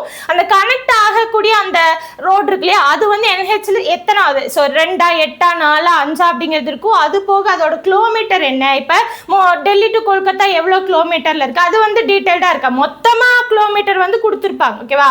ஸோ மொத்தமா தெளிவா கொடுத்துருப்பாங்க. பட் ஒவ்வொன்றுக்கும் அந்த இடப்பட்ட தூரம் அப்படிங்கிறது கொடுத்துருக்க மாட்டாங்க. அது வந்து உங்களுக்கு மைல்லையும் கொடுத்துருப்பேன், கிலோமீட்டர்லையும் கொடுத்துருப்பேன். அது போக அது எந்தெந்த மாநிலங்கள் வழியா வந்து போகுது அப்படிங்கிறது மொத்தமாக 13 மாநிலங்கள் வழியா போகும். அந்த 13 மாநிலங்களும் என்னென்ன மாநிலங்கள், அதில் எவ்வளோ தூரம் இருக்கு அப்படிங்கிறத தெளிவாக கொடுத்துருப்போம். ஸோ இதெல்லாமே அவுட் ஆஃப் புக் கண்டென்ட் தான், என்னென்ன இருக்கு அப்படிங்கிறது தான். தென் கிசான் ரயில் பற்றி பார்த்தீங்கன்னா உங்களுக்கு ப்ரீவியஸ் இயர் கொஸ்டின் பேப்பர்லாம் கொடுத்துருப்பாங்க, அதை பற்றி தெளிவாக கொடுத்துருப்போம்.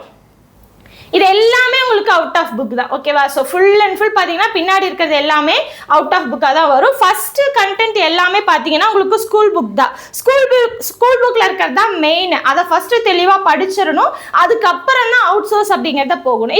இதை ஃபுல்லாகவே பார்த்தீங்கன்னா உங்களுக்கு அது சார்ந்ததாக தான் இருக்கும். மொத்தமாக 7 யூனிட் தான். அந்த 7 யூனிட்டை படிக்க முடியாதா? ரொம்ப சிம்பிளாக படிச்சிடலாம் இல்லையா? அந்த 7 யூனிட்டுக்கானது எல்லாமே அவுட் சோர்ஸோட வித் அவுட் சோர்ஸோட இருக்கும். தெளிவாக படிச்சுக்கலாம். தென் எக்கனாமிக்ஸ் பார்த்தீங்க அப்படின்னா உங்களுக்கு எக்கனாமிக்ஸ்ல என்னென்ன பாடம் ரொம்ப ரொம்ப முக்கியமானது, இந்த 10th 11th 12th இருக்கு இல்லையா, அது ரொம்ப முக்கியமானது. இதில் 3ஐயும் மெயினாக படிச்சுக்கணும். அதுக்கப்புறம் 6th ஒன்றுமே கிடையாது, அது பேசிக் தான் கொடுத்துருப்பாங்க. 7th to 9th இருக்கக்கூடிய முக்கியமான இந்த யூனிட் மட்டும் பார்க்க வேண்டியதாக வரும். ஓகேவா? ஸோ 11th பார்த்தீங்கன்னா மொத்தமாக ஒரு 5 யூனிட் இருக்கும். அந்த 5 யூனிட்டுமே ரொம்ப ரொம்ப முக்கியமானது.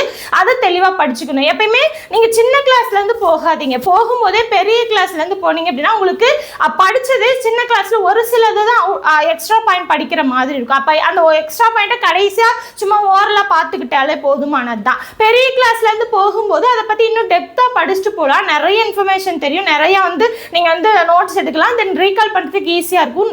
அந்த ஹையர் கிளாஸ்ல இருந்து தான் கேள்விகள் அதிகமாக வரும். ஓகேவா? ஸோ இது ஃபுல்லாகவே பார்த்தீங்கன்னா உங்களுக்கு எதில் வரும் அப்படின்னா இது ஃபுல்லாகவே எக்கனாமிக்ஸ் தான். ஓகேவா? ஸோ பாருங்க, இதில் ஸ்பெஷல் நோட்ஸ் எப்படி இருக்கும் அப்படிங்கிறத பார்க்கலாம். ஃபர்ஸ்ட் எப்பயும் போலதான் ஸ்கூல் புக் கண்டென்ட் தான் தெளிவாக இருக்கும். இப்போ இந்த பாடம் இருக்கு இல்லையா, இந்திய பொருளாதாரம் விடுதலைக்கு முன்னரும் பின்னரும் இருக்கு இல்லையா, ஸோ இதில் பார்த்தீங்கன்னா உங்களுக்கு இது இருக்கும். ஒரு விஷயம் உங்களுக்கு சொல்கிறேன், இன்கேஸ் நம்மக்கிட்ட ஸ்கூல் புக் இல்லை அப்படின்னு நீங்கள் நினச்சிங்கனாலும் வருத்தப்பட தேவையில்லை. ஏன்னா இங்கேயே நம்மளுக்கு ஸ்கூல் புக்கும் இருக்குது, அவுட் ஆஃப் புக் பாயிண்ட்டும் இருக்குது. ஓகேவா? இப்போ 5ஆண்டு திட்டங்கள்லாம் கொடுத்துருப்பாங்க. ஓகேவா? ஸோ முதல் 5ஆண்டு திட்டம் எப்போ, 2வது 5ஆண்டு திட்டம் என்ன, இந்த மாதிரி ரொம்ப கண்டென்ட் ஸ்கூல் புக்கில் ரொம்ப ரொம்ப கம்மியாக தான் இருக்கும். அதே மாதிரி எல்லாத்தோட மாதிரியும் கொடுத்துருக்க மாட்டாங்க, ஒரு சில மாதிரி தான் கொடுத்துருப்பாங்க. ஸோ இப்போ பார்த்தீங்கன்னா முதல் 5ஆண்டு திட்டம் ஹாரோல்ட் ரோமர், அதுக்கப்புறம் 2வது பார்த்தீங்கன்னா பிசி மகளனோபிஸ், இந்த மாதிரி கொடுத்துருப்பாங்க. 3, அதுக்கப்புறம் 4, 5க்கு இந்த மாதிரி ஒரு சில இதெல்லாமே அந்த மாதிரி கொடுத்துருக்க மாட்டாங்க. இப்போ 5வது பார்த்தீங்கன்னா டிபி தார் இருக்கு இல்லையா, ஸோ இதுக்கான அவுட் சோர்ஸ் அப்படிங்கிறது கொடுத்துருப்பேன். எல்லாத்துக்குமே உங்களுக்கு மாதிரி அப்படிங்கிறது இருக்கும். எல்லாத்துக்குமே இலக்கு என்ன, அதோட வளர்ச்சி என்ன அப்படிங்கிறது தெளிவாக கொடுத்துருப்போம். ஓகேவா? பாருங்க, 4வது 5ஆண்டு திட்டம் பார்த்தீங்கன்னா ஆலம் எஸ் மன்னே மற்றும் அசோக் ருத்ரா. இது உங்களுக்கு புக்கில் இருக்காது. ஸோ ஒவ்வொன்றுக்குமே தெளிவாக இருக்கும். ஓகேவா? ஸோ அதில் எதுக்கு கொண்டு வந்தாங்க, என்ன இது, அதனால் உங்களுக்கு வளர்ச்சி அடைஞ்சதா, இல்லை பார்த்தீங்கன்னா அதனால் உங்களுக்கு தோல்வி அடைந்ததா, அந்த கட்டத்தில் ஏதாவது சட்டங்கள் கொண்டு வந்தாங்களா. ஓகேவா? ஸோ இப்போ 5ஆண்டு திட்டம் இருக்குன்னா அந்த இதில் ஏதாவது சட்டங்கள் கொண்டு வந்தாங்களா, இந்த மாதிரி எல்லாமே தெளிவாக உங்களுக்கு பின்னாடி அவுட் சோர்ஸில் தெளிவாக இருக்கும். ஸ்கூல் புக்கை தெளிவாக படிச்சுக்கணும். ஓகேவா? ஸோ அதுக்கப்புறம் தான் உங்களுக்கு அதை பற்றி படிக்கணும். ஸ்கூல் புக் படித்து முடிச்சதுக்கு அப்புறம் தான் அவுட் சோர்ஸ் அப்படிங்கிறத படிக்கணும். இப்போ பார்த்தீங்கன்னா 9வது 5ஆண்டு திட்டம் இருக்கு இல்லையா, இந்த காலகட்டத்தில் பார்த்தீங்கன்னா உங்களுக்கு முக்கிய நிகழ்வாக மும்பை குண்டுவெடிப்பு, குஜராத் பூகம்பம், சுனாமி, இந்த மாதிரி அந்த காலகட்டத்தில் உங்களுக்கு நிறைய நடந்திருக்கும். அந்த காலகட்டத்தில் நடந்ததால அது ஏதாவது அந்த 5ஆண்டு திட்டத்தை பாதிச்சதா, அதில் தோல்வி வந்ததா, வெற்றி வந்ததா அப்படிங்கிறது எல்லாமே தெளிவாக உங்களுக்கு கொடுத்துருப்பேன். இதெல்லாமே இருக்கும். தென் பசுமை புரட்சி பற்றி உங்களுக்கு ரொம்ப டீட்டெயில்டாக இருக்காது, அதை பற்றி உங்களுக்கு எக்ஸ்பிளைன் பண்ணி உங்களுக்கு பசுமை புரட்சியோட சாதனைகள் என்னென்ன, அதோட கூறுகள் என்னென்ன, இந்த மாதிரி ஒவ்வொன்றுமே தெளிவாக ஃபுல் அண்ட் ஃபுல் படிச்சுட்டு நீங்கள் ஃபர்ஸ்ட் ஸ்கூல் புக், நான் எப்பயுமே சொல்கிறது அதே தான், ஃபர்ஸ்ட் ஸ்கூல் புக் பேஸ் அது தெரிஞ்சாதான் அவுட் சோர்ஸ் உங்களால் படிக்கவே முடியும். வெறும் அவுட் சோர்ஸ் மட்டும் படிச்சும் பிரயோஜனம் கிடையாது, வெறும் ஸ்கூல் புக்கை மட்டுமே படிச்சும் பிரயோஜனம் கிடையாது. இதை படிச்சிருங்க. இதை படிச்சு கையோடு அது படிக்கும்போது உங்களுக்கு நல்லா தெளிவாக அது மனசில் பதிஞ்சிடும். ஓகேவா? இந்த மாதிரி ஒவ்வொன்றுக்குமே இருக்கும். ஓகேவா? அடுத்து பார்த்தீங்க அப்படின்னா இப்போ தமிழ்நாட்டு பொருளாதாரம் இருக்குன்னு வச்சுக்கோங்களேன். ஃபர்ஸ்ட் ஸ்கூல் புக்கில் இருக்கக்கூடிய கண்டென்ட். ஓகேவா? ஸோ இதெல்லாமே தெளிவாக சிம்பிளிஃபை பண்ணி உங்களுக்கு இருக்கும்.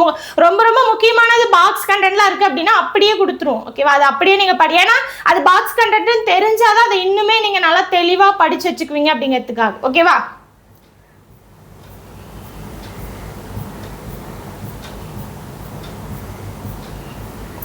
பாருங்க, தென் அவுட் சோர்ஸ் பாருங்க. இது எல்லாமே பார்த்தீங்கன்னா உங்களுக்கு என்னென்ன சிறப்பம்சங்கள் நடந்தது. ஓகேவா? ஸோ இப்போ ஜிடிபியில் எது முதலிடம், எந்த வருஷத்தில் அது முதலிடம், 2015 எது, 2017 என்ன, இந்த மாதிரி ஒவ்வொன்றுமே எவ்வளோ லட்சம் கோடி, அதுக்கப்புறம் பார்த்தீங்கன்னா அந்த இடப்பெயர்தல் நடக்குது இல்லையா, அதுக்கான அந்த இன்ஃபர்மேஷன், இந்த மாதிரி ஒவ்வொன்றுமே தொழில்துறையில் என்னென்ன இருக்குது, ஜவுளித்துறையில் என்னென்ன இருக்குது, ஸ்கூல் புக்கில் இருக்கும். இருந்தாலுமே அதில் எக்ஸ்ட்ராவாக என்னென்ன பாயிண்ட் வந்து நீங்கள் படிக்கணும் அப்படிங்கிற அந்த பாயிண்ட் எல்லாமே தெளிவாக கொடுத்துருப்போம். ஓகேவா? ஸோ கல்வி பற்றி பார்த்தீங்கன்னா என்னென்ன இருக்குது, தமிழ்நாடு சம்மந்தமாக என்னென்ன கொடுத்தாங்க, சுகாதாரம் என்ன, இந்த மாதிரி தமிழ்நாடு சம்மந்தமாக இருக்கக்கூடிய பாயிண்ட் எல்லாமே தெளிவாக உங்களுக்கு இருக்கும். ஓகேவா? ஸோ இந்த மாதிரி தான் ஒவ்வொன்றையுமே தெளிவாக படிச்சுட்டு போகிற மாதிரி இருக்கும். நாங்கள் கொடுக்குற அவுட் சோர்ஸ் மட்டுமே நீங்கள் தெளிவாக படித்தாலே போதும். ஃபுல் அண்ட் ஃபுல் நாங்கள் கொடுத்துருவோம்.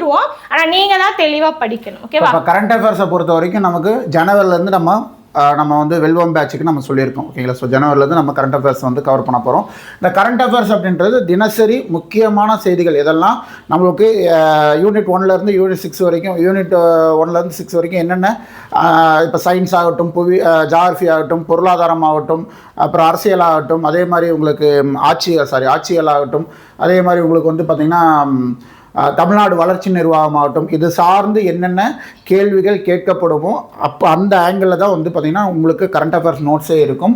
அதை தாண்டி வந்து பார்த்திங்கன்னா ஒரு வாரம் நமக்கு தமிழ்நாடு சார்ந்த திட்டங்கள், தமிழ்நாடு அரசு கொண்டு வந்த திட்டங்கள் அப்படின்னா, இன்னொரு வாரம் வந்து பார்த்திங்கன்னா உங்களுக்கு மத்திய அரசு திட்டங்கள் அப்படின்ற மாதிரி உங்களுக்கு மாறி மாறி வந்துக்கிட்டே இருக்கும். ஓகேங்களா? ஸோ என்னென்ன திட்டங்கள் தமிழ்நாடு அரசாங்கம் கொண்டு வந்திருக்கு, என்னென்ன திட்டங்கள் மத்திய அரசாங்கம் கொண்டு வந்திருக்குன்ட்டு அந்த இதையும் ஸ்கீம்ஸையும் சேர்த்து நீங்கள் படிக்கிற மாதிரி இருக்கும்.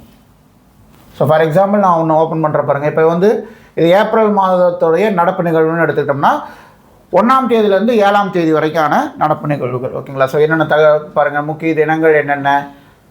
ஸோ அடுத்தது சர்வதேச தினம், அதே மாதிரி உலக ஆட்டிசம். ஸோ ஒவ்வொரு நாளுக்குமே அந்த முக்கிய தினம் இருக்கும் இல்லையா, அது வந்து எந்த நாளைக்கு என்ன தினம் அப்படிங்கிறது தெளிவாக கொடுத்துருப்போம். அதை பற்றி இன்ஃபர்மேஷன் அதை சார்ந்த இன்ஃபர்மேஷனும் உங்களுக்கு தெளிவாக இருக்கும். ஸோ ஒவ்வொன்று பாருங்க, இதுல இருந்து நியூஸ் வந்துடும். ஸோ என்னென்ன உங்களுக்கு வந்து அந்த 1 to 7 என்னென்ன நியூஸ் இருக்கு அப்படிங்கிறது அதை சார்ந்த விஷயங்கள் எல்லாமே தெளிவாக கொடுத்துருவோம். ஸோ இன்னும் வந்து நம்ம எக்ஸாம் கிட்ட போகும்போது ஒரு சில விஷயங்கள் வந்து இதற்குள்ளேயே மாறுபடுறதுக்கு உட்படும். ஓகேங்களா? சார் ஏன்னா ஒரு நியூஸ் அப்படின்றது கண்டினியூஸாக அப்டேட் போயிட்டு இருக்கக்கூடிய நியூஸாக இருந்துச்சுன்னா இன்றைக்கி ஒரு செய்தியாக இருக்கும், நான் ஒரு 4 மாதம் கழிச்சு அதுவே மாறிடும். அப்படி இருக்கும்போது நம்ம எக்ஸாம் முன்னாடி வந்து பார்த்திங்க அப்படின்னா அப்போ அந்த டைமில் இதெல்லாம் வந்து ரொம்ப முக்கியமோ அதெல்லாம் வந்து தனியாக எடுத்து நம்ம அந்த டைமில் தனியாக நம்ம கரண்ட் அஃபேர்ஸ் பார்த்துக்கலாம். ஓகேங்களா? ஸோ இது அன்றாட நிகழ்வுகள் நம்ம எக்ஸாமுக்கு முன்னாடி ரொம்ப முக்கியமானது. பார்த்திங்கன்னா எத்தனையும் நம்ம அந்த டைமில் பார்க்க முடியுமான்னு கேட்டிங்கன்னா முடியாது. ஓகேங்களா? உங்களையும் கிட்டத்தட்ட ஒரு 10-12 மாதத்துக்குண்டான நடப்பு நிகழ்வுகள் படிக்க முடியுமா அப்படின்னு கேட்டிங்கன்னா அப்பப்போ நம்ம படிச்சுட்டே போகிறோம். ஆனால் லாஸ்ட் டைமில் அத்தனையும் நம்ம ரிவிஷன் பண்ண வேணாம், எதெல்லாம் தேவையோ அந்த பாயிண்ட்ஸை மட்டும் நம்ம பார்த்துக்கலாம். ஓகேங்களா? ஸோ அதே மாதிரி ஸ்கீம்ஸ் வந்து பார்த்திங்க அப்படின்னா உங்களுக்கு பாருங்கள், தமிழ்நாடு அரசுடைய திட்டங்கள், கலைஞர் மகளிர் உரிமை தொகை திட்டம். இப்போ இந்த திட்டத்துக்கு என்ன வேலை அப்படின்னு கேட்காதீங்க. ஏன்னா இப்போ இந்த மாதமும் வந்து பார்த்திங்கன்னா அந்த 1000 ரூபா அப்படின்றது இந்த திட்டத்துடைய நீட்சியாக தான் கொடுக்கப்பட்டிருக்கு. ஓகேங்களா? ஸோ இப்போ நடைமுறையில் இருக்கக்கூடிய திட்டங்கள் இதனோட நீட்சியாக தான் போயிட்டுருக்கு. இது போக வந்து பார்த்திங்கன்னா இப்போ வந்திருக்கக்கூடிய புதிய அரசு ஏதாவது திட்டங்கள் புதுசாக கொண்டு வந்தாங்க அப்படின்னா, நடைமுறைப்படுத்துகிறாங்கன்னா அது எல்லாமே வரக்கூடிய அந்த கரண்ட் அஃபேர்ஸில் உங்களுக்கு ஆட் ஆகிட்டே வரும். ஓகேங்களா? ஸோ எப்பயுமே நம்ம அந்த பழைய திட்டங்களை மொத்தமாக கை கழுவி விட்டுற முடியாது, அதையும் நம்ம என்னன்றது தெரிஞ்சுக்கணும். ஓகேங்களா? ரொம்ப இன்டெப்த்தாக போய் தெரிஞ்சுக்கலைன்னா கூட என்ன திட்டம் யாருடைய அரசில் கொண்டு வரப்பட்டது, அதனுடைய விஷயம் என்ன நோக்கத்திற்காக கொண்டு வரப்பட்டது, இந்த மாதிரி ஒரு பேசிக்கான விஷயங்களை கண்டிப்பாக நம்ம தெரிஞ்சுக்கணும். எப்போ ஸ்டார்ட் பண்ணாங்க, எந்த இடத்துல முதல் ஸ்டார்ட் பண்ணாங்க, இந்த மாதிரி அந்த முக்கியமான விஷயங்கள் அப்படிங்கிறத தெளிவாக நான் நோட் பண்ணி வச்சுக்கணும். ரொம்ப இன்டெப்த்தாக போய் படிக்க வேணாம். ஓகே. அடுத்து வந்து மத்திய அரசின் திட்டங்கள் எடுத்துக்கிட்டோம்னா என்னென்ன மாதிரி மத்திய அரசு திட்டங்கள் கொண்டு வந்திருக்காங்க. ஒருங்கிணைந்த கிராமப்புற மேம்பாட்டு திட்டம், அதுக்கப்புறம் வந்து பார்த்திங்கன்னா ஸோ அதோடைய சாராம்சம் ஃபுல்லாகவே உங்களுக்கு இருக்கும். ஓகேங்களா? அதுக்கப்புறம் மென்டர் இந்தியா திட்டம். மென்டர்னா என்ன? ஆலோசகர். ஓகேங்களா? ஸோ அதற்காக என்ன விஷயங்கள், எதற்காக கொண்டு வரப்பட்டது, ஸோ இந்த மாதிரி விஷயங்கள் எல்லாமே உங்களுக்கு இருக்கும். ஓகேங்களா? ஸோ கரண்ட் அஃபேர்ஸை பொறுத்த வரைக்கும் நடப்பு நிகழ்வுகள், மத்திய அரசு திட்டங்கள், மாநில அரசுடைய திட்டங்கள் இது எல்லாமே உங்களுக்கு வந்துடும். ஸோ அடுத்து தமிழ் வந்து பார்த்திங்க அப்படின்னா தமிழை பொறுத்த வரைக்கும் உங்களுக்கு இலக்கணம், அதாவது யூனிட் 1லேருந்து 6 வரைக்கும் வந்து பார்த்திங்கன்னா நமக்கு இலக்கண பகுதி. யூனிட் 7 வந்து பார்த்திங்கன்னா நமக்கு திருக்குறள், அறநூல்கள், தமிழறிஞர்களும் தமிழ் தொண்டும் இது சார்ந்த பகுதி. ஃபார் எக்ஸாம்பிள் இப்போ அகரமுதலி எடுத்துக்கங்க. அகரமுதலின்ற இது வந்து பார்த்திங்கன்னா போர்ஷனும் நமக்கு புத்தகத்திலே இருக்காது. ஆனால் நமக்கு லாஸ்ட் டைம் வந்து 2-3 கேள்வி வந்து பார்த்திங்கன்னா அகரமுதலிருந்தே கேட்டிருப்பாங்க. திவான் பகதூர் பவானந்தம் பிள்ளை அது சார்ந்த கேள்விகள் எல்லாமே கேட்டிருப்பாங்க. எந்தெந்த மொழி வந்து எவ்வளோ எண்ணிக்கையில் இருந்துச்சு, போர்ச்சுகீசிய மொழி எவ்வளோ இருக்குது, இது எவ்வளோ இருக்குன்ற மாதிரிலாம் கேள்விகள் கேட்டிருப்பாங்க. ஆனால் நமக்கு புத்தகத்திலே அது இல்லாத தகவல் தான். ஸோ அப்படி அகர முதலி அப்படின்றது நமக்கு டிக்ஷனரி தான். ரொம்ப சிம்பிளாக சொல்லணும்னா டிக்ஷனரி தான், அதற்கு ஒரு எல்லையே கிடையாது, அத்தனை டிக்ஷனரி இருக்குது. ஸோ அப்போ நமக்கு எதெல்லாம் முக்கியமான டிக்ஷனரியோ அந்த மாதிரி விஷயங்களை மட்டும் நம்ம கொண்டு வந்திருப்போம். ஓகேங்களா? ஸோ நிகண்டுகளில் எது முதன்மையான நிகண்டு, எது வந்து ரொம்ப சிறப்பு பெற்ற நிகண்டு, ஸோ அந்த மாதிரி நிகண்டுகள் கொண்டு வந்திருப்போம். அதுக்கப்புறம் வந்து பார்த்திங்கன்னா சதுரகராதி, வீரமாமுனிவர் இயற்றிய முதல் அகராதியான சதுரகராதி, அப்புறம் மானிப்பாய் அகராதி, சங்க அகராதி, ரொம்ப முக்கியமான அகராதி மட்டும் கொண்டு வந்திருப்போம். ஓகேங்களா? அதே மாதிரி பவானந்தருடைய அகராதி, அதுக்கப்புறம் வந்து பார்த்திங்கன்னா தேவநாய பாவனருடைய செந்தமிழ் சொற்பியல் அகரம் முதலி சம்பந்தமான விஷயங்கள், அதுக்கப்புறம் சண்முகம் பிள்ளை தஞ்சாவூர் தமிழ் பல்கலைக்கழகத்துடைய தமிழ்துறை தலைவராக இருந்தவருடைய சண்முகம் பிள்ளையுடைய அகரம் முதலி, அதுக்கப்புறம் வந்து பார்த்திங்கன்னா தமிழ் லெக்சிகன் நன்கு திட்டமிட்டு முழுமையாக உருவாக்கப்பட்ட டிக்ஷனரி இது தான். ஓகேங்களா? ஸோ சென்னை பல்கலைக்கழக அகராதி, அதற்கப்புறம் கலைக்களஞ்சியம், அபிதான கோஷம், அபிதான சிந்தாமணி, இந்த மாதிரி எது எது நமக்கு தேவையோ அது எல்லாமே இருக்கும். பாரதிதாசன் வந்து அகர முதலியை பற்றி என்ன சொன்னார் அப்படின்ற அந்த பாடல் உட்பட நமக்கு இதில் இடம்பெற்றிருக்கும். ஓகேங்களா? ஸோ இது வந்து பார்த்திங்கன்னா லாஸ்ட் டைம் நமக்கு கேட்டிருந்த கேள்வியே கூட. திவான் பகதூர் பவானந்தம் பிள்ளை தற்கால தமிழ்ச்சொல் அகராதியில் இடம்பெற்றுள்ள பிறமொழி சொற்களுடைய எண்ணிக்கை. ஃபார் எக்ஸாம்பிள் உருது பாஷை சொற்கள் வந்து பார்த்திங்கன்னா 411 இருக்கும். இந்த 411 அராபி, பர்ஷியன் எல்லாமே சேர்ந்தது தான். ஓகேங்களா? போர்ச்சுகீஸ் சொற்கள் 6, தெலுங்கு சொற்கள் 11, கிராமிய சொற்கள் அதாவது இலிஜன வழக்குன்னு சொல்லப்படக்கூடிய அந்த சொற்கள் 27, வழக்கு சொற்கள் 261, ஆங்கில சொற்கள் 486 சொற்கள் இருக்கும். ஓகேங்களா? ஸோ அது என்னென்ன சொற்கள் சொன்னார் அப்படின்றதும் நம்மகிட்ட நோட்ஸ் இருக்குது. பட் நம்ம வந்து அந்த அளவுக்கு நம்ம போய் படிக்கவும் முடியாது, படித்தா நினைவில் வச்சுக்கவும் முடியாது. எந்த அளவுக்கு நமக்கு தேவையோ அந்த அளவுக்கு நம்ம தெரிஞ்சுக்கிட்டோம்னாவே போதுமானது. ஓகேங்களா? ஸோ தமிழ் பேரகராதியில் மராத்தி சொற்கள் 55 சொற்கள் இருக்குது. அதில் வந்து 23 சொற்கள் வந்து இன்னும் பேச்சு வழக்கில் இருக்குது. அது என்னென்ன மாதிரி சொற்கள் அப்படின்ற மாதிரி நம்ம கொடுத்துருப்போம். அதே மாதிரி கன்னட சொற்கள் 38 சொற்களும், தெலுங்கு சொற்கள் 385 சொற்களும் இருக்கும். இது போக வந்து பார்த்திங்கன்னா நமக்கு 11th இது அகராதி கலைன்னு கொடுத்துருப்பாங்க. ஓகேங்களா? ஸோ ஒரு சில பாயிண்ட்ஸ் இருக்கும், அது எல்லாமே நம்ம உங்களுக்கு கொடுத்துருப்போம். ஓகேங்களா?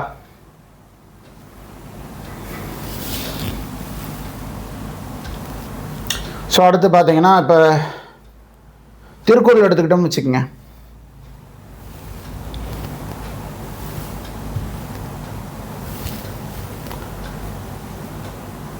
ஸோ நம்ம திருக்குறள் எப்படி நம்ம கொடுத்துருப்போம்னு பார்த்தீங்கன்னா எந்த அதிகாரம் 20 அதிகாரம் நமக்கு இருக்குது. இந்த 20 அதிகாரமே வந்து பார்த்திங்கன்னா குறளுக்கான விளக்கம், அதற்கான சொற்பொருள், அதற்கான தொடை விகற்பம். ஓகேங்களா? ஏன்னா இலக்கண ரீதியாக நமக்கு 85 கொஷின் இருக்கும்போது எந்த விஷயத்தை வேணால் எப்படி வேணால் திருத்தி வந்து பார்த்திங்கன்னா நமக்கு இலக்கண கேள்வியாக கேட்கறதுக்கு வாய்ப்பு இருக்குது. லாஸ்ட் டைமே வந்து பார்த்திங்க அப்படின்னா நமக்கு ஒரு பாடல் வந்து கொடுத்து அதை இலக்கண ரீதியாக கேட்டிருந்துருப்பாங்க. ஓகேங்களா? ஸோ அந்த மாதிரி கேள்விகள் வரும்போது நமக்கு தெரியல அப்படின்ற மாதிரி இருக்கக்கூடாது. நம்ம எல்லா ஆங்கிள்லேயுமே நம்மளை தயார்படுத்திக்கணும். ஸோ ஒப்புமை அப்படின்றது நமக்கு ஈவன் வந்து இதை வந்து நம்ம யூனிட் 6 கூட வந்து திங்க் பண்ணிக்க முடியும். ஏன்னா யூனிட் 6 நமக்கு சங்ககால இலக்கியம் முதல் இக்காலம் வரை இலக்கியம் வந்து பார்த்திங்கன்னா நமக்கு போர்ஷனில் இருக்குது, சிலபஸில் இருக்கக்கூடியது தான். ஸோ அப்படி இருக்கும்போது இந்த ஒரு பாடலை கொடுத்து திருக்குறளை வந்து இந்த பாடல் வரிகளை உணர்த்தக்கூடிய இல்லை இந்த கருத்தோடு பொருந்தக்கூடிய திருக்குறளை தேர்ந்தெடுங்க அப்படின்னு கேட்டாங்கனாலும் நமக்கு தெரியணும். ஓகேங்களா? ஸோ அந்த வகையில் தான் திருக்குறள், அதற்கான பொருள் விளக்கம், சொற்பொருள், தொடை விகற்பம், ஒப்புமை, எந்த இதே குறளை உணர்த்தக்கூடிய நாலடியார் இந்த நாலடியார் நமக்கு சிலபஸில் இருக்கக்கூடிய அறநூல் தான். அதே மாதிரி அதனுடைய பொருளுரை என்ன, ரொம்ப கருத்து ரொம்ப சிம்பிளாக என்ன சொல்ல வருது, ரொம்ப சிம்பிளாக என்ன சொல்ல வருது, பிழைவாராட்டாத இயல்புடையவர்கள் தான் நம்ம நண்பர்களாக வச்சுக்கணும் அப்படின்ட்டு. ஓகேங்களா? ஸோ அந்த மாதிரி எல்லா குறளுக்குமே கொடுத்துருப்போம். ஏதோ ஒரு குறளுக்கு அப்படின்ற மாதிரி இல்லாமல் எல்லா குறளுக்குமே கொடுத்துருப்போம். ஸோ ஃபார் எக்ஸாம்பிள் இந்த இது பாருங்கள், தந்தீமை இல்லாதவர் நட்டவர் தீமையும் எந்தீமை என்றே உணர்வதாம் அப்படின்றது பழமொழி நானூருடைய பாடல் வரிகள். ஓகேங்களா? ஸோ இந்த உணர்த்தக்கூடிய பழமொழி என்ன, இந்த பாடலுடைய பழமொழி என்னன்னு பார்த்தீங்கன்னா ஒருவர் பொறை இருவர் நட்பு அப்படின்றது. இது வந்து லாஸ்ட் டைமு கொஷினாகவே கேட்டிருந்தாங்க, அதனால தான் அந்த கொஷினே உங்களுக்கு வச்சுருக்கேன் பாருங்கள். தந்தீமை இல்லாதவர் நட்டவர் தீமையும் எந்தீமை என்றே உணர்வதாம் தொடர்புடைய பழமொழி என்னன்னு பார்த்தீங்கன்னா ஒருவர் பொறை இருவர் நட்பு அப்படின்ட்டு. இதை உணர்த்தக்கூடிய திருக்குறள் எதுன்னு பார்த்தீங்கன்னா இதுதான். ஓகேங்களா? நமக்கு புத்தகத்திலேயே இந்த வரிகளை கொடுத்துருப்பாங்க மேட்ச் பண்ணுறதுக்கு. இதுவும் ஒரே மாதிரி கருத்து சொல்லுது அப்படின்னு கொடுத்துருப்பாங்க. அப்போ என்ன கருத்து, என்ன திருக்குறள் இது, ஆய்ந்தாய்ந்து கொள்ளாதான் கேள்மை கடைமுறை தான் சாம் துயரம் தரும் அப்படின்றது. ஓகேங்களா? ஸோ அந்த மாதிரி ஒவ்வொரு இதுக்குமே உங்களுக்கு அந்த போர்ஷன் நம்ம கொடுத்துருப்போம். ஒப்புமை, அதற்கான பொருளர் அப்படின்ற மாதிரி தான் நம்ம கொண்டு போயிருப்போம்.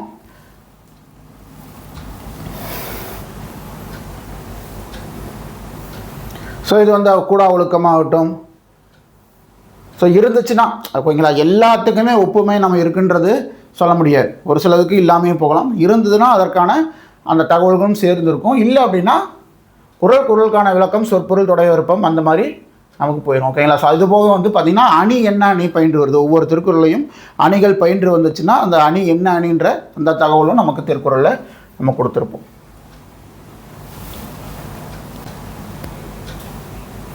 செங்கோன்மை எது பாருங்கள், ஓர்ந்து கண்ணோடாது இறைவுருந்து யார் மாட்டம் தேர்ந்து செய்வதே முறை. இது வந்து சொல்லக்கூடிய ஒப்புமை வந்து பார்த்திங்கன்னா நமக்கு பழமொழி நானூறுலேயே இருக்கும். கறவை கன்று ஊர்ந்தானை தந்தையும் ஊர்ந்தான் முறைமைக்கு மூப்பிழமை இல் அப்படின்றது தான் இந்த திருக்குறள் உணர்த்தக்கூடிய பழமொழி நானூறுடைய வரிகள். ஓகேங்களா. ஸோ ரெண்டுமே இந்த வரிகளை கொடுத்து இதை உணர்த்தக்கூடிய திருக்குறள் எது அப்படின்னு கேட்டால் நம்ம சொல்கிற அளவுக்கு இருக்கணும். அப்படின்றதுனால தான் நம்மளுடைய நோட்ஸை இந்த மாதிரி நம்ம தயார் பண்ணியிருக்கோம். ஈவன் வந்து பார்த்திங்கன்னா முதுமொழி காஞ்சி இது ஏன் வந்து இந்த மாதிரி நூல்களாக எடுத்துருக்கோன்னா இதெல்லாம் சிலபஸில் இருக்கக்கூடிய அறநூறுகள். ஓகேங்களா. சிலபஸில் நமக்கு யூனிட் 7லேயே நமக்கு கொடுத்துருக்கக்கூடிய அறநூறுகள். ஸோ இதை வந்து நம்ம இலக்கியமாக எடுத்தவங்க அந்த யூனிட் 6ல் கேட்டாங்கனாலும் நமக்கு ஆன்சர் பண்ணுறதுக்கு நம்ம தயாராக இருக்கணும். ஓகேங்களா. ஸோ ஒரு இலக்கிய கேள்வி இலக்கண கேள்வியாக மாற்றும் போது எப்படி வேணால் கேள்விகள் கேட்பதற்கு வாய்ப்புகள் இருக்குது. நம்ம எல்லாத்துக்குமே தயாராகிக்கணும்.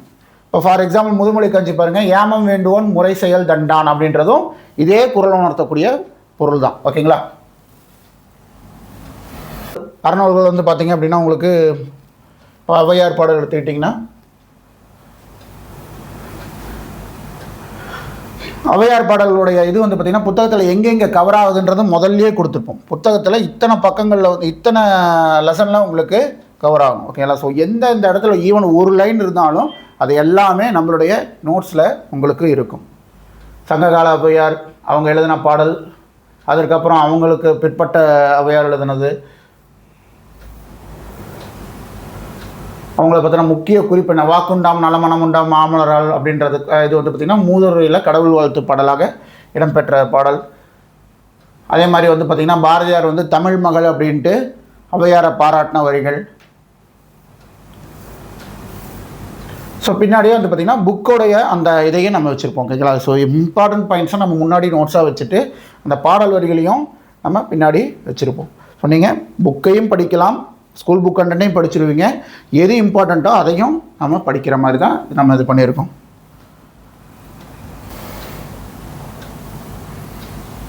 பழமொழி நானூறு எங்கெங்கே கவர் ஆகுது ஸ்கூல் புக்கில். ஸோ மொழி வளத்துலேயும் கவர் ஆகிருக்கும். 6th 7th மட்டும் கிடையாது, 11th சிறப்பு தமிழில் மொழி வளத்துலேயும் கவர் ஆகிருக்கும்.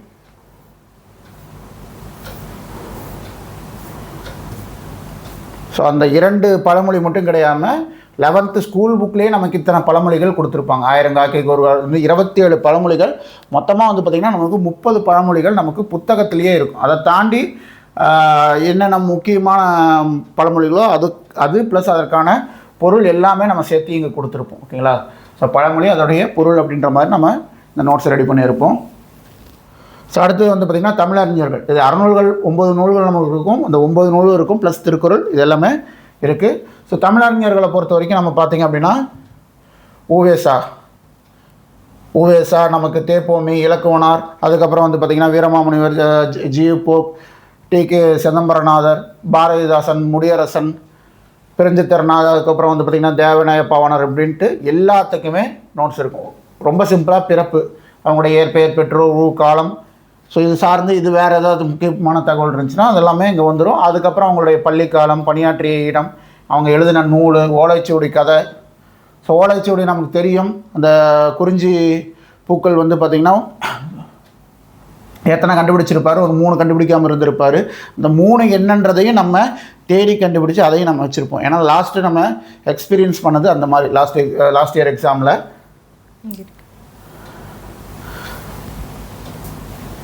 ஸோ வந்து பார்த்திங்கன்னா நமக்கு குறிஞ்சிப்பாட்டில் 99 பூக்கள் இருக்கும். அதில் 3 பூக்கள் வந்து கண்டுபிடிச்சிருக்க மாட்டார். 96 பூக்களுடைய பேர் தான் அவர் கண்டுபிடிச்சிருக்க முடியும். பின்னாடி அதை விடாமல் தேடி அந்த 3 பூக்களுடைய பேரையும் கண்டுபிடிச்சிருப்பார். அது என்ன பூக்கள்னு பார்த்திங்கன்னா தேமா, மணிச்சிகை, உந்தூள் அப்படின்றது. ஓகேங்களா. ஸோ இந்த அளவுக்கு எப்படியெல்லாம் கேட்கலாம், எப்படி கேட்டாலும் நம்ம ஆன்சர் பண்ணுன்ற ரீதியில் நம்ம நோட்ஸை ரெடி பண்ணியிருக்கோம். ஓகேங்களா. ஸோ இதெல்லாம் புத்தகத்தில் இருக்கக்கூடிய தகவல் தான். இந்த பண்டைய காலத்து பள்ளிக்கூடங்கள்ன்றதெல்லாம் புத்தகத்தில் இருக்கக்கூடிய தகவல் தான். அந்த மொத்த ஸ்டோரியுமே நமக்கு தேவையானு கேட்டிங்கன்னா கிடையாது. என்ன நமக்கு தேவையோ அந்த பாயிண்ட்டை மட்டும் தான் நம்ம இங்கே எடுத்து வச்சுருப்போம். வித்யாரம்பம்னா என்ன, உபாத்தியாயர்னா என்ன அப்படின்ற மாதிரி என்ன முக்கியமான விஷயங்களோ அதை கொடுத்துருப்போம். அதை முடிஞ்சதுக்கப்புறம் நீங்கள் புக்கு ஒரு ரீட் நீங்கள் பண்ணிக்கிறதுக்காக புக்கோடைய பேஜஸையும் நம்ம வச்சுருப்போம். ஓகேவா? கண்ணதாசன்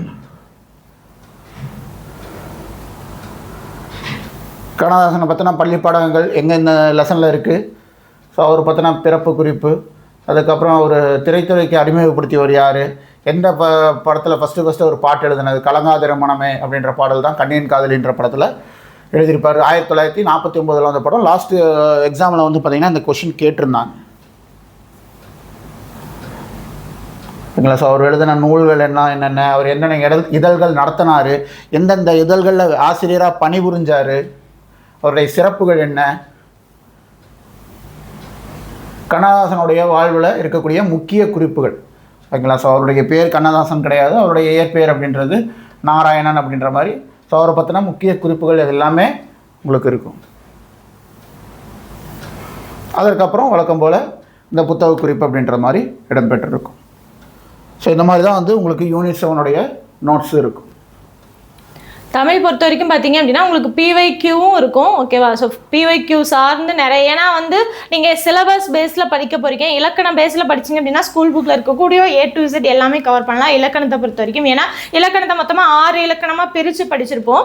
பட் இந்த 6 மாதத்தில் நீங்கள் அப்படி பிரித்து படிச்சிங்க அப்படின்னா உங்களால் ஃபுல்லாக கவர் பண்ண முடியாது. அப்படிங்கிறதுக்காக நம்ம வந்து அந்த சிலபஸ் வைஸ் இருக்கக்கூடியதாக போயிருப்போம். ஓகேவா? ஸோ சிலபஸ் வைஸ் இருக்கக்கூடியதில் பாருங்கள், உங்களுக்கு அயற்சொல், தமிழ் சொல், மரபு தொடர் வரிசை, இது எல்லாமே பார்த்தீங்கன்னா உங்களுக்கு நிறைய இருக்கும். ஓகேவா? ஸோ நிறைய இருக்குது அப்படிங்கிறதுக்காக ஒரே இதாக பல்காக ஒரே ஸ்கெடியூல் நம்மளால கொடுக்கவும் முடியாது. அதனால ஒவ்வொரு ஸ்கெடியூலுக்கும் தனித்தனியாக பிரித்து கொடுத்துருப்போம். ஓகேவா?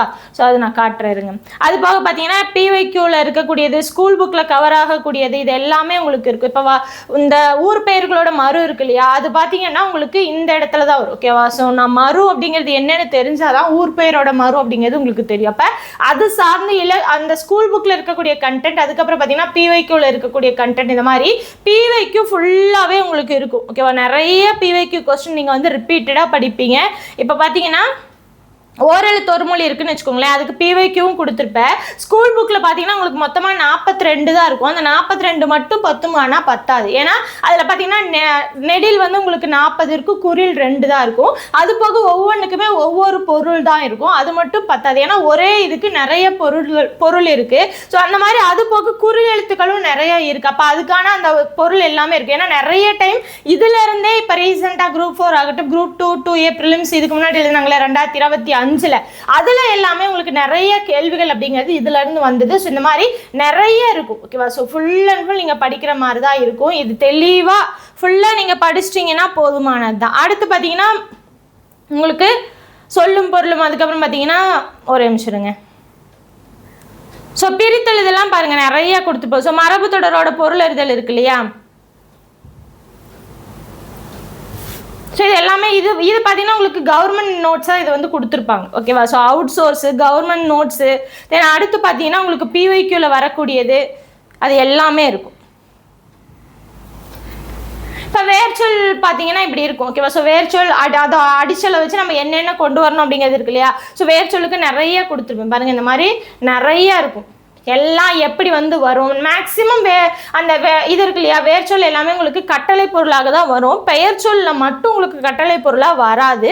அந்த மாதிரி வரக்கூடிய விஷயங்கள் எல்லாத்தையுமே எடுத்திருப்பேன். அதே மாதிரி இப்போ பிரித்தெழுது சேர்த்தெழுது இருக்குது அப்படின்னா அவுட் சோர்ஸ் புக் இருக்கு இல்லையா, இந்த புக்கு. ஓகேவா? ஸோ இந்த மாதிரி புக்கில் இருந்து எடுத்து இருக்கக்கூடிய கண்டென்ட் இருக்கும். ஓகேவா? ஸோ அது இது நார்மலாக ஸ்கூல் புக்கில் இருந்து எல்லாருமே தெளிவாக படிச்சிருவாங்க. பட் இந்த மாதிரி அவுட் சோர்ஸ் கண்டென்ட் அப்படிங்கிறது தெளிவாக படிக்கிறது அப்படிங்கிறது சிரமம் தான். ஏன்னா எந்தெந்த புக்கில் என்ன மாதிரி கொடுத்துருக்கு, எந்த புணர்ச்சி விதியில் அது வந்து பிரிச்சு எழுதியிருப்பாங்க, சேர்த்து எழுதியிருப்பாங்க அப்படிங்கிறது தெரியாது. இப்போ நிறைய புக்கில் இருந்து சோர்ஸ் எடுத்து உங்களுக்கு வந்து தெளிவாக வந்து ஃபுல்லாக நிறைய கொடுத்துருப்போம். ஓகேவா? பாருங்க எவ்வளோ இருக்குன்னு சொல்லிட்டு நிறைய இருக்கும். ஓகேவா? ஒவ்வொன்றுமே ஒவ்வொரு விதத்தில் நாம் இதுதான் அப்படின்னு நினச்சிட்டு இருப்போம். பட் அதுக்கு ஆன்சர் வந்து இங்கே வேற மாதிரி இருக்கும். அவங்க வேற ஒரு புணர்ச்சி விதி பிரகாரம் எடுத்திருப்பாங்க. அப்போ அதுக்கு தகுந்த மாதிரி பிரித்தெழுது சேர்த்தெழுது எல்லாமே உங்களுக்கு அவுட் சோர்ஸ் அப்படிங்கிறது இருக்கும். ஓகேவா?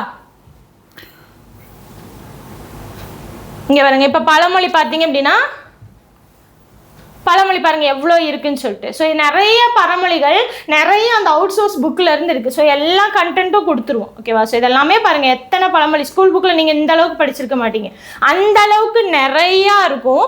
ஏன்னா நிறைய என்ன பண்ணுறாங்க, பாதி பழமொழியை கொடுத்துட்டு மீதி பழமொழியை கேட்குறாங்க, இல்லைன்னா பழமொழியை கொடுத்துட்டு அதுக்கான பொருள் கேட்குறாங்க. இந்த மாதிரி பழமொழியே என்னன்னு தெரிய மாட்டேங்குது. அப்போ அதுக்கான பொருள் எப்படி தெரியும்? ஸோ பாதி பழமொழி கொடுத்து மீதி கேட்குறாங்க இல்லையா, அதுக்கு எல்லாமே இதெல்லாம் தெளிவாக படிச்சிங்க அப்படின்னா தான் தெரியும். ஓகேவா? அடுத்து இப்போ ஒரு சொல் பல பொருள்லாம் பார்த்தீங்கன்னா புக்கில் ஒரே ஒரு பேஜ் மட்டும் தான் கொடுத்துருப்பாங்க. பட் அதுக்கு பார்த்தீங்கன்னா உங்களுக்கு நிறைய சொற்கள். ஓகேவா? ஸோ அதற்கான நிறைய பொருள், ஒரு பொருள் ரெண்டு பொருள்லாம் கிடையாது, நிறைய என்னென்ன இருக்கும். இப்போ காவரிசை, ஆவரிசை, அகரவரிசை, இந்த மாதிரி நிறைய சொற்கள், எவ்வளோ சொற்கள் வேணால் இது ஃபுல்லாகவே படித்து முடிக்கிறதுக்கே உங்களுக்கு அந்த அளவுக்கு வந்து டைமிங் அப்படிங்கிறது இருக்காது. ஏன்னா நீங்கள் கொஞ்சம் கொஞ்சமாக ஃபுல்லாக தெளிவாக மகர வரிசை சொற்கள் இந்த மாதிரி பாருங்க நிறையா இருக்கும். ஓகேவா? ஸோ ஃபுல் அண்ட் ஃபுல் என்னென்ன உங்களுக்கு எந்தெந்த மாதிரி வேணால் கேள்விகள் கேட்கலாம் அப்படிங்கிறதுக்காக ஃபுல் அண்ட் ஃபுல் தேடி எடுத்துகிட்டு வந்திருப்போம் சொற்கள் எல்லாமே. அதே மாதிரி பாருங்கள் ஓமை தொடர். ஸோ ஓமை தொடர் பார்த்தீங்கன்னா உங்களுக்கு இந்த மாதிரி கொடுத்துருப்பாங்க. ஓகேவா? ஸோ பாருங்கள் ஓமை தொடர். ஸோ இந்த மாதிரி சொற்கள், கல்லில் நார் உரிப்பது போல, ஸோ என்ன இருக்குது அதை ஃபுல்லாக அதுக்கான பொருள் என்ன அப்படிங்கிறது எல்லாமே உங்களுக்கு தெளிவாக வந்துடும். அது போக பார்த்தீங்கன்னா இலக்கண குறிப்பு பார்த்தீங்கன்னா ஸ்கூல் புக்கில் A to Z 6th 12th வரைக்கும் இருக்கக்கூடிய கண்டென்ட் எல்லாமே இலக்கண குறிப்பு புக் பேக்கில் என்னென்ன இருக்கோ ஒவ்வொரு பாடலுக்கும் இலக்கியத்துக்கும் கொடுத்துருப்பாங்க இல்லையா. ஸோ அந்த மாதிரி எல்லாமே தொகுத்து ஒரே இதில் இருக்கும். அது ஓல்டு புக்கு நியூ புக்கு எல்லா கண்டென்ட்டுமே சேர்ந்து கொடுத்துருப்போம்.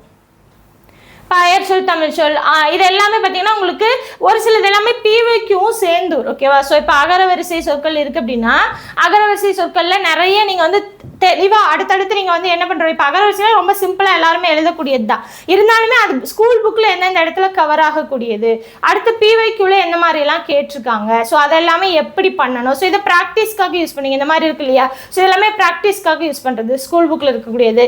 இதெல்லாமே அவுட் சோர்ஸ். அதுக்கப்புறம் பார்த்தீங்கன்னா உங்களுக்கு பிவைக்குள்ளே என்ன மாதிரி கேள்விகள் கேட்குறாங்க, என்ன மாதிரி கேட்டிருக்காங்க அப்படிங்கிறது எல்லாமே தெளிவாக தெரிஞ்சு வச்சுக்கிறது. ஓகேவா? ஸோ அதே மாதிரி தான் யூனிட் 7 வந்து பார்த்திங்கன்னா நமக்கு குறள் மட்டும் கிடையாது, திருவள்ளுவர் திருக்குறள் தொடர்பான மற்ற செய்திகளும் வந்து நம்ம கொடுத்துருப்போம். ஓகேங்களா? ஒரே நிமிஷம் பாருங்கள். அதே மாதிரி வந்து பார்த்திங்கன்னா தமிழின் தொன்மை பண்பாடு மரபு உணர்த்தக்கூடிய பாடங்கள் வந்து பார்த்திங்கன்னா நமக்கு தமிழில் 12 பாடம் இருக்கும். ஓகேங்களா? அந்த 12 பாடத்தையும் நம்ம ஒரே நோட்ஸாக வந்து பண்ணியிருப்போம். ஒரே நிமிஷம். ஸோ வளர்தமிழ், அதுக்கப்புறம் வந்து பார்த்திங்கன்னா உங்களுக்கு கடற்பயணம், விருந்தோம்பல், அந்த மாதிரி வந்து பார்த்திங்கன்னா மொத்தம் 12 பாடங்கள் இருக்கும். அந்த 12 பாடத்தையும் நம்ம கம்பைன் பண்ணி ஒரே இதாக வந்து கொடுத்துருப்போம். செம்மொழி தமிழ் அந்த மாதிரி உங்களுக்கு விரிவாகும் ஆளுமை இந்த மாதிரி வந்து பார்த்திங்கன்னா கலைகள் உட்பட 12 லெசன்ஸ் இம்பார்ட்டன்ட் லெசன்ஸ் இருக்கும். அதற்கான நோட்ஸும் உங்களுக்கு இருக்கும். ஃபுல் அண்ட் ஃபுல் பார்த்தீங்கன்னா நிறைய சோர்ஸ் இருக்குது, நிறைய வந்து மெட்டீரியல் இருக்குது. ஓகேவா? ஸோ ஃபுல் அண்ட் ஃபுல் நீங்கள் படித்தா மட்டும்தான் இது பண்ண முடியும். திருக்குறள் மற்றும் திருவள்ளுவர் பற்றிய செய்திகள் பாருங்கள். நமக்கு 6லேருந்து 12வது வரைக்கும் பழைய புத்தகத்துலேயும் சரி புதிய புத்தகத்துலேயும் சரி நிறைய தகவல்கள் இருக்கும். ஸோ அது ப்ளஸ் வந்து அவுட் சோர்ஸ் அப்படின்ற மாதிரி திருவள்ளுவருடைய சிறப்பு பெயர், திருக்குறளுடைய சிறப்பு பெயர்கள் என்னென்ன பேரில் வந்து திருக்குறளை வந்து வழங்குறாங்க அப்படின்ற அந்த தகவல். அதுக்கப்புறம் வந்து பார்த்திங்கன்னா தமிழ் சான்றோர்கள் திருவள்ளுவரை பற்றியும் திருக்குறளை பற்றியும் என்னென்ன புகழுரைகள் வந்து கொடுத்துருக்காங்க தமிழ் சான்றோர்கள் அப்படின்ற அந்த அடிப்படையிலையும், அதே மாதிரி திருவள்ளுவர் மாலை திருக்குறளுடைய பெருமை பறைசாற்றக்கூடிய திருவள்ளுவர் மாலையில் யார் யார் வந்து என்னென்ன மாதிரி வரிகளில் திருக்குறளையும் திருவள்ளுவரையும் புகழ்ந்திருக்காங்க அப்படின்ற மாதிரி அந்த தகவல்களும், அதே மாதிரி சிறப்புகள் நம்ம ஒரு சில நாட்டில் வந்து பார்த்திங்கன்னா அணுத்துளைக்காத கரும்பலின் மாளிகையில் வச்சிருக்கக்கூடிய அந்த மாதிரி விஷயங்கள். அதே மாதிரி வந்து பார்த்திங்கன்னா நம்மளுடைய திருவள்ளுவர் சிலை கன்னியாகுமரியில் இருக்கக்கூடிய சிலை எத்தனை கருங்கற்கள் கொண்டு கட்டப்பட்டது, 3681 கருங்கற்கள் கொண்டு கட்டப்பட்டது, 7000 டன் எடை கொண்டது, இந்த மாதிரி தகவல்கள் எல்லாமே உங்களுக்கு இருக்கும். ஓகேங்களா? ஸோ அதே மாதிரி எத்தனை மொழிகளில் வந்து மொழிபெயர்ப்பு செஞ்சுருக்காங்க, திருக்குறளுடைய தனித்துவம் என்னென்ன, ஓகேங்களா, 7 இடத்துல வந்து வரக்கூடிய அந்த விஷயங்கள் இது எல்லாமே உங்களுக்கு இருக்கும். திருக்குறளில் இடம்பெற்றுள்ள மரங்கள் 2 மரம் தான், ஒன்று பனை மூங்கில் அப்படின்ற மாதிரி இடம்பெற்றிருக்கும். ஸோ இதில் வந்து பனை மரம் வந்து 3 குறட்பாக்கள்லையும் மூங்கில் மரம் வந்து பார்த்திங்கன்னா 3 குறட்பாக்கள்லையும் இருக்கும். இந்த மூங்கில் மரம் அப்படின்றது உங்களுக்கு இன்பத்துப்பாலில் வரக்கூடியது. ஓகேங்களா? ஸோ அது மாதிரி எல்லா தகவல்களையுமே பிரித்து உங்களுக்கு எதெல்லாம் தேவையோ அதெல்லாமே கொடுத்துருக்கோம். முக்கிய குறிப்பு அப்படின்ட்டு தமிழ் மாதிரி நீனிய உயிர்நிலை அப்படின்னு போற்றப்படக்கூடிய நூல், இது மாதிரி திருக்குறளுடைய சிறப்பு தனியாக கொடுத்துருப்போம். இருக்கக்கூடிய உடைமை 10 உடைமைகள், உடைமை அப்படின்ற இதில் வந்து பார்த்திங்கன்னா 10 அதிகாரங்கள் இருக்கும். அது என்னென்ன அதிகாரங்கள் அப்படின்ற மாதிரி திருக்குறளுக்கும் அந்த 7 எண்ணுக்கும் இருக்கக்கூடிய பொருத்தம், அதே மாதிரி திருக்குறளில் இருக்கக்கூடிய ஏழ்களுடைய பெயர், அது எத்தனை ஏழ்கள் இருக்குது அப்படின்ற விஷயம். திருக்குறள் நீதி இலக்கியம் அப்படின்ற நூலை வந்து எழுதி சாகித்ய அகாடமி விருது பெற்ற காத்தா திருநாவுக்கரசு. அதே மாதிரி திருக்குறள் சிறப்பை கூறக்கூடிய நூல் குமரேச வெண்பா. ஓகேங்களா? ஸோ நமக்கு திருவள்ளுவர் மாலையும் சிறப்பை கூறக்கூடியது தான், குமரேச வெண்பாவும் சிறப்பை கூறக்கூடியது தான். ரெண்டையும் ஒரே கொஷினில் கேட்க போகிறதில்ல. ஸோ கேட்கக்கூடிய இடத்துக்கு தகுந்த மாதிரி திருவள்ளுவர் மாலையும் நமக்கு ஆன்சர் இருந்துச்சுன்னா நம்ம சூஸ் பண்ண போகிறோம் கண்ண மூடிட்டு. இல்லை அது கொடுக்காம வந்து வேறு ஒரு ஆன்சர் ஆப்ஷன் செட்டில் வந்து குமரேச வெண்பான்னு இருந்துச்சுன்னா நம்ம குமரேச வெண்பாவும் திருக்குறளுடைய சிறப்பை கூறியது அப்படின்றது நமக்கு தெரிஞ்சிருந்தால் மட்டும்தான் நம்மளால் ஆன்சர் பண்ண முடியும். ஓகேங்களா? ஸோ கொடுத்துருக்கக்கூடிய ஆப்ஷன்ஸை பொறுத்து நம்ம அதை சூஸ் பண்ணுற மாதிரி வரும். ஸோ அதே மாதிரி கீவா ஜெகநாதன் நமக்கு சிலபஸில் இருக்கக்கூடிய தமிழறிஞர் கீவா ஜெகநாதன் திருக்குறள் ஆராய்ச்சி பதிப்பு அப்படின்ற நூலுக்கான ஆசிரியராகவும் பணியாற்றியிருக்கிறார்.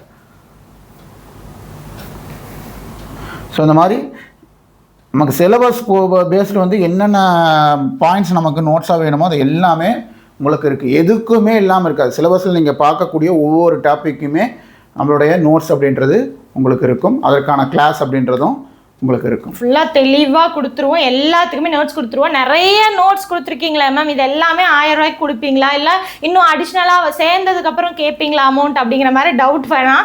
ஸோ 1000 rupees தான். அந்த 1000 rupees ஒன் டைம் பே பண்ணிட்டீங்க அப்படின்னா நீங்கள் எக்ஸாம் முடிக்கிற வரைக்குமே 2026 குரூப் ஃபார் எக்ஸாம் டிசம்பர் 20 வரும் இல்லையா? ஸோ அந்த எக்ஸாம் வரைக்குமே அது மட்டும்தான். ஏன்னா இன்னைக்கு வந்து நோட்டிஃபிகேஷன் டெக்னிக்கல் எக்ஸாம் கொடுக்குறேன்னு சொல்லியிருந்தாங்க. அதே டைம் இன்னைக்கு கொடுத்துட்டாங்க. அதே மாதிரி கம்பல்சரியாக 20ஆம் தேதி உங்களுக்கு டிசம்பர் 20 குரூப் 4 வரும். ஓகேவா? ஸோ அப்போ அந்த டேட் வரைக்குமே ஃபுல் அண்ட் ஃபுல் இந்த 1000 rupees மட்டும்தான். அடிஷ்னலாக நீங்கள் 1 rupee கூட பே பண்ணணுங்கிற அவசியமே கிடையாது. ஃபுல்லாக எல்லா மெட்டீரியல் ஆகட்டும், கிளாஸ் ஆகட்டும், உங்களுக்கான எல்லா கைடன்ஸ் ஆகட்டும் எல்லாமே எங்கள் சைட்லேருந்து தெளிவாக நாங்கள் கொடுத்துருவோம். ஓகேவா? ஏன்னா உங்கள் கையில் நோட்ஸ் இருக்குது. அதற்கான ஏன்னா எப்படி வந்து எதை முக்கியமாக படிக்கணுமோ அதை கடைஞ்செடுத்து நம்ம தயார் பண்ணி கொடுத்துருக்கூடிய அருமையான நோட்ஸ் உங்கள் கையில் கொடுக்குறோம். பார்க்குறதுக்கு கிளாஸ் வீடியோஸ் இருக்குது. ஸோ நீங்கள் டவுட்ஸ் இருந்துச்சுன்னா கிளாரிஃபை பண்ணிக்கிறதுக்கு கிளாஸ் வீடியோஸ் இருக்குது. இதை தாண்டி தரமான டிஎன்பிஎஸ்சி தரத்திலான கேள்விகள் நீங்கள் ஒவ்வொரு வாரம் எழுதி பார்க்க போகிறீங்க.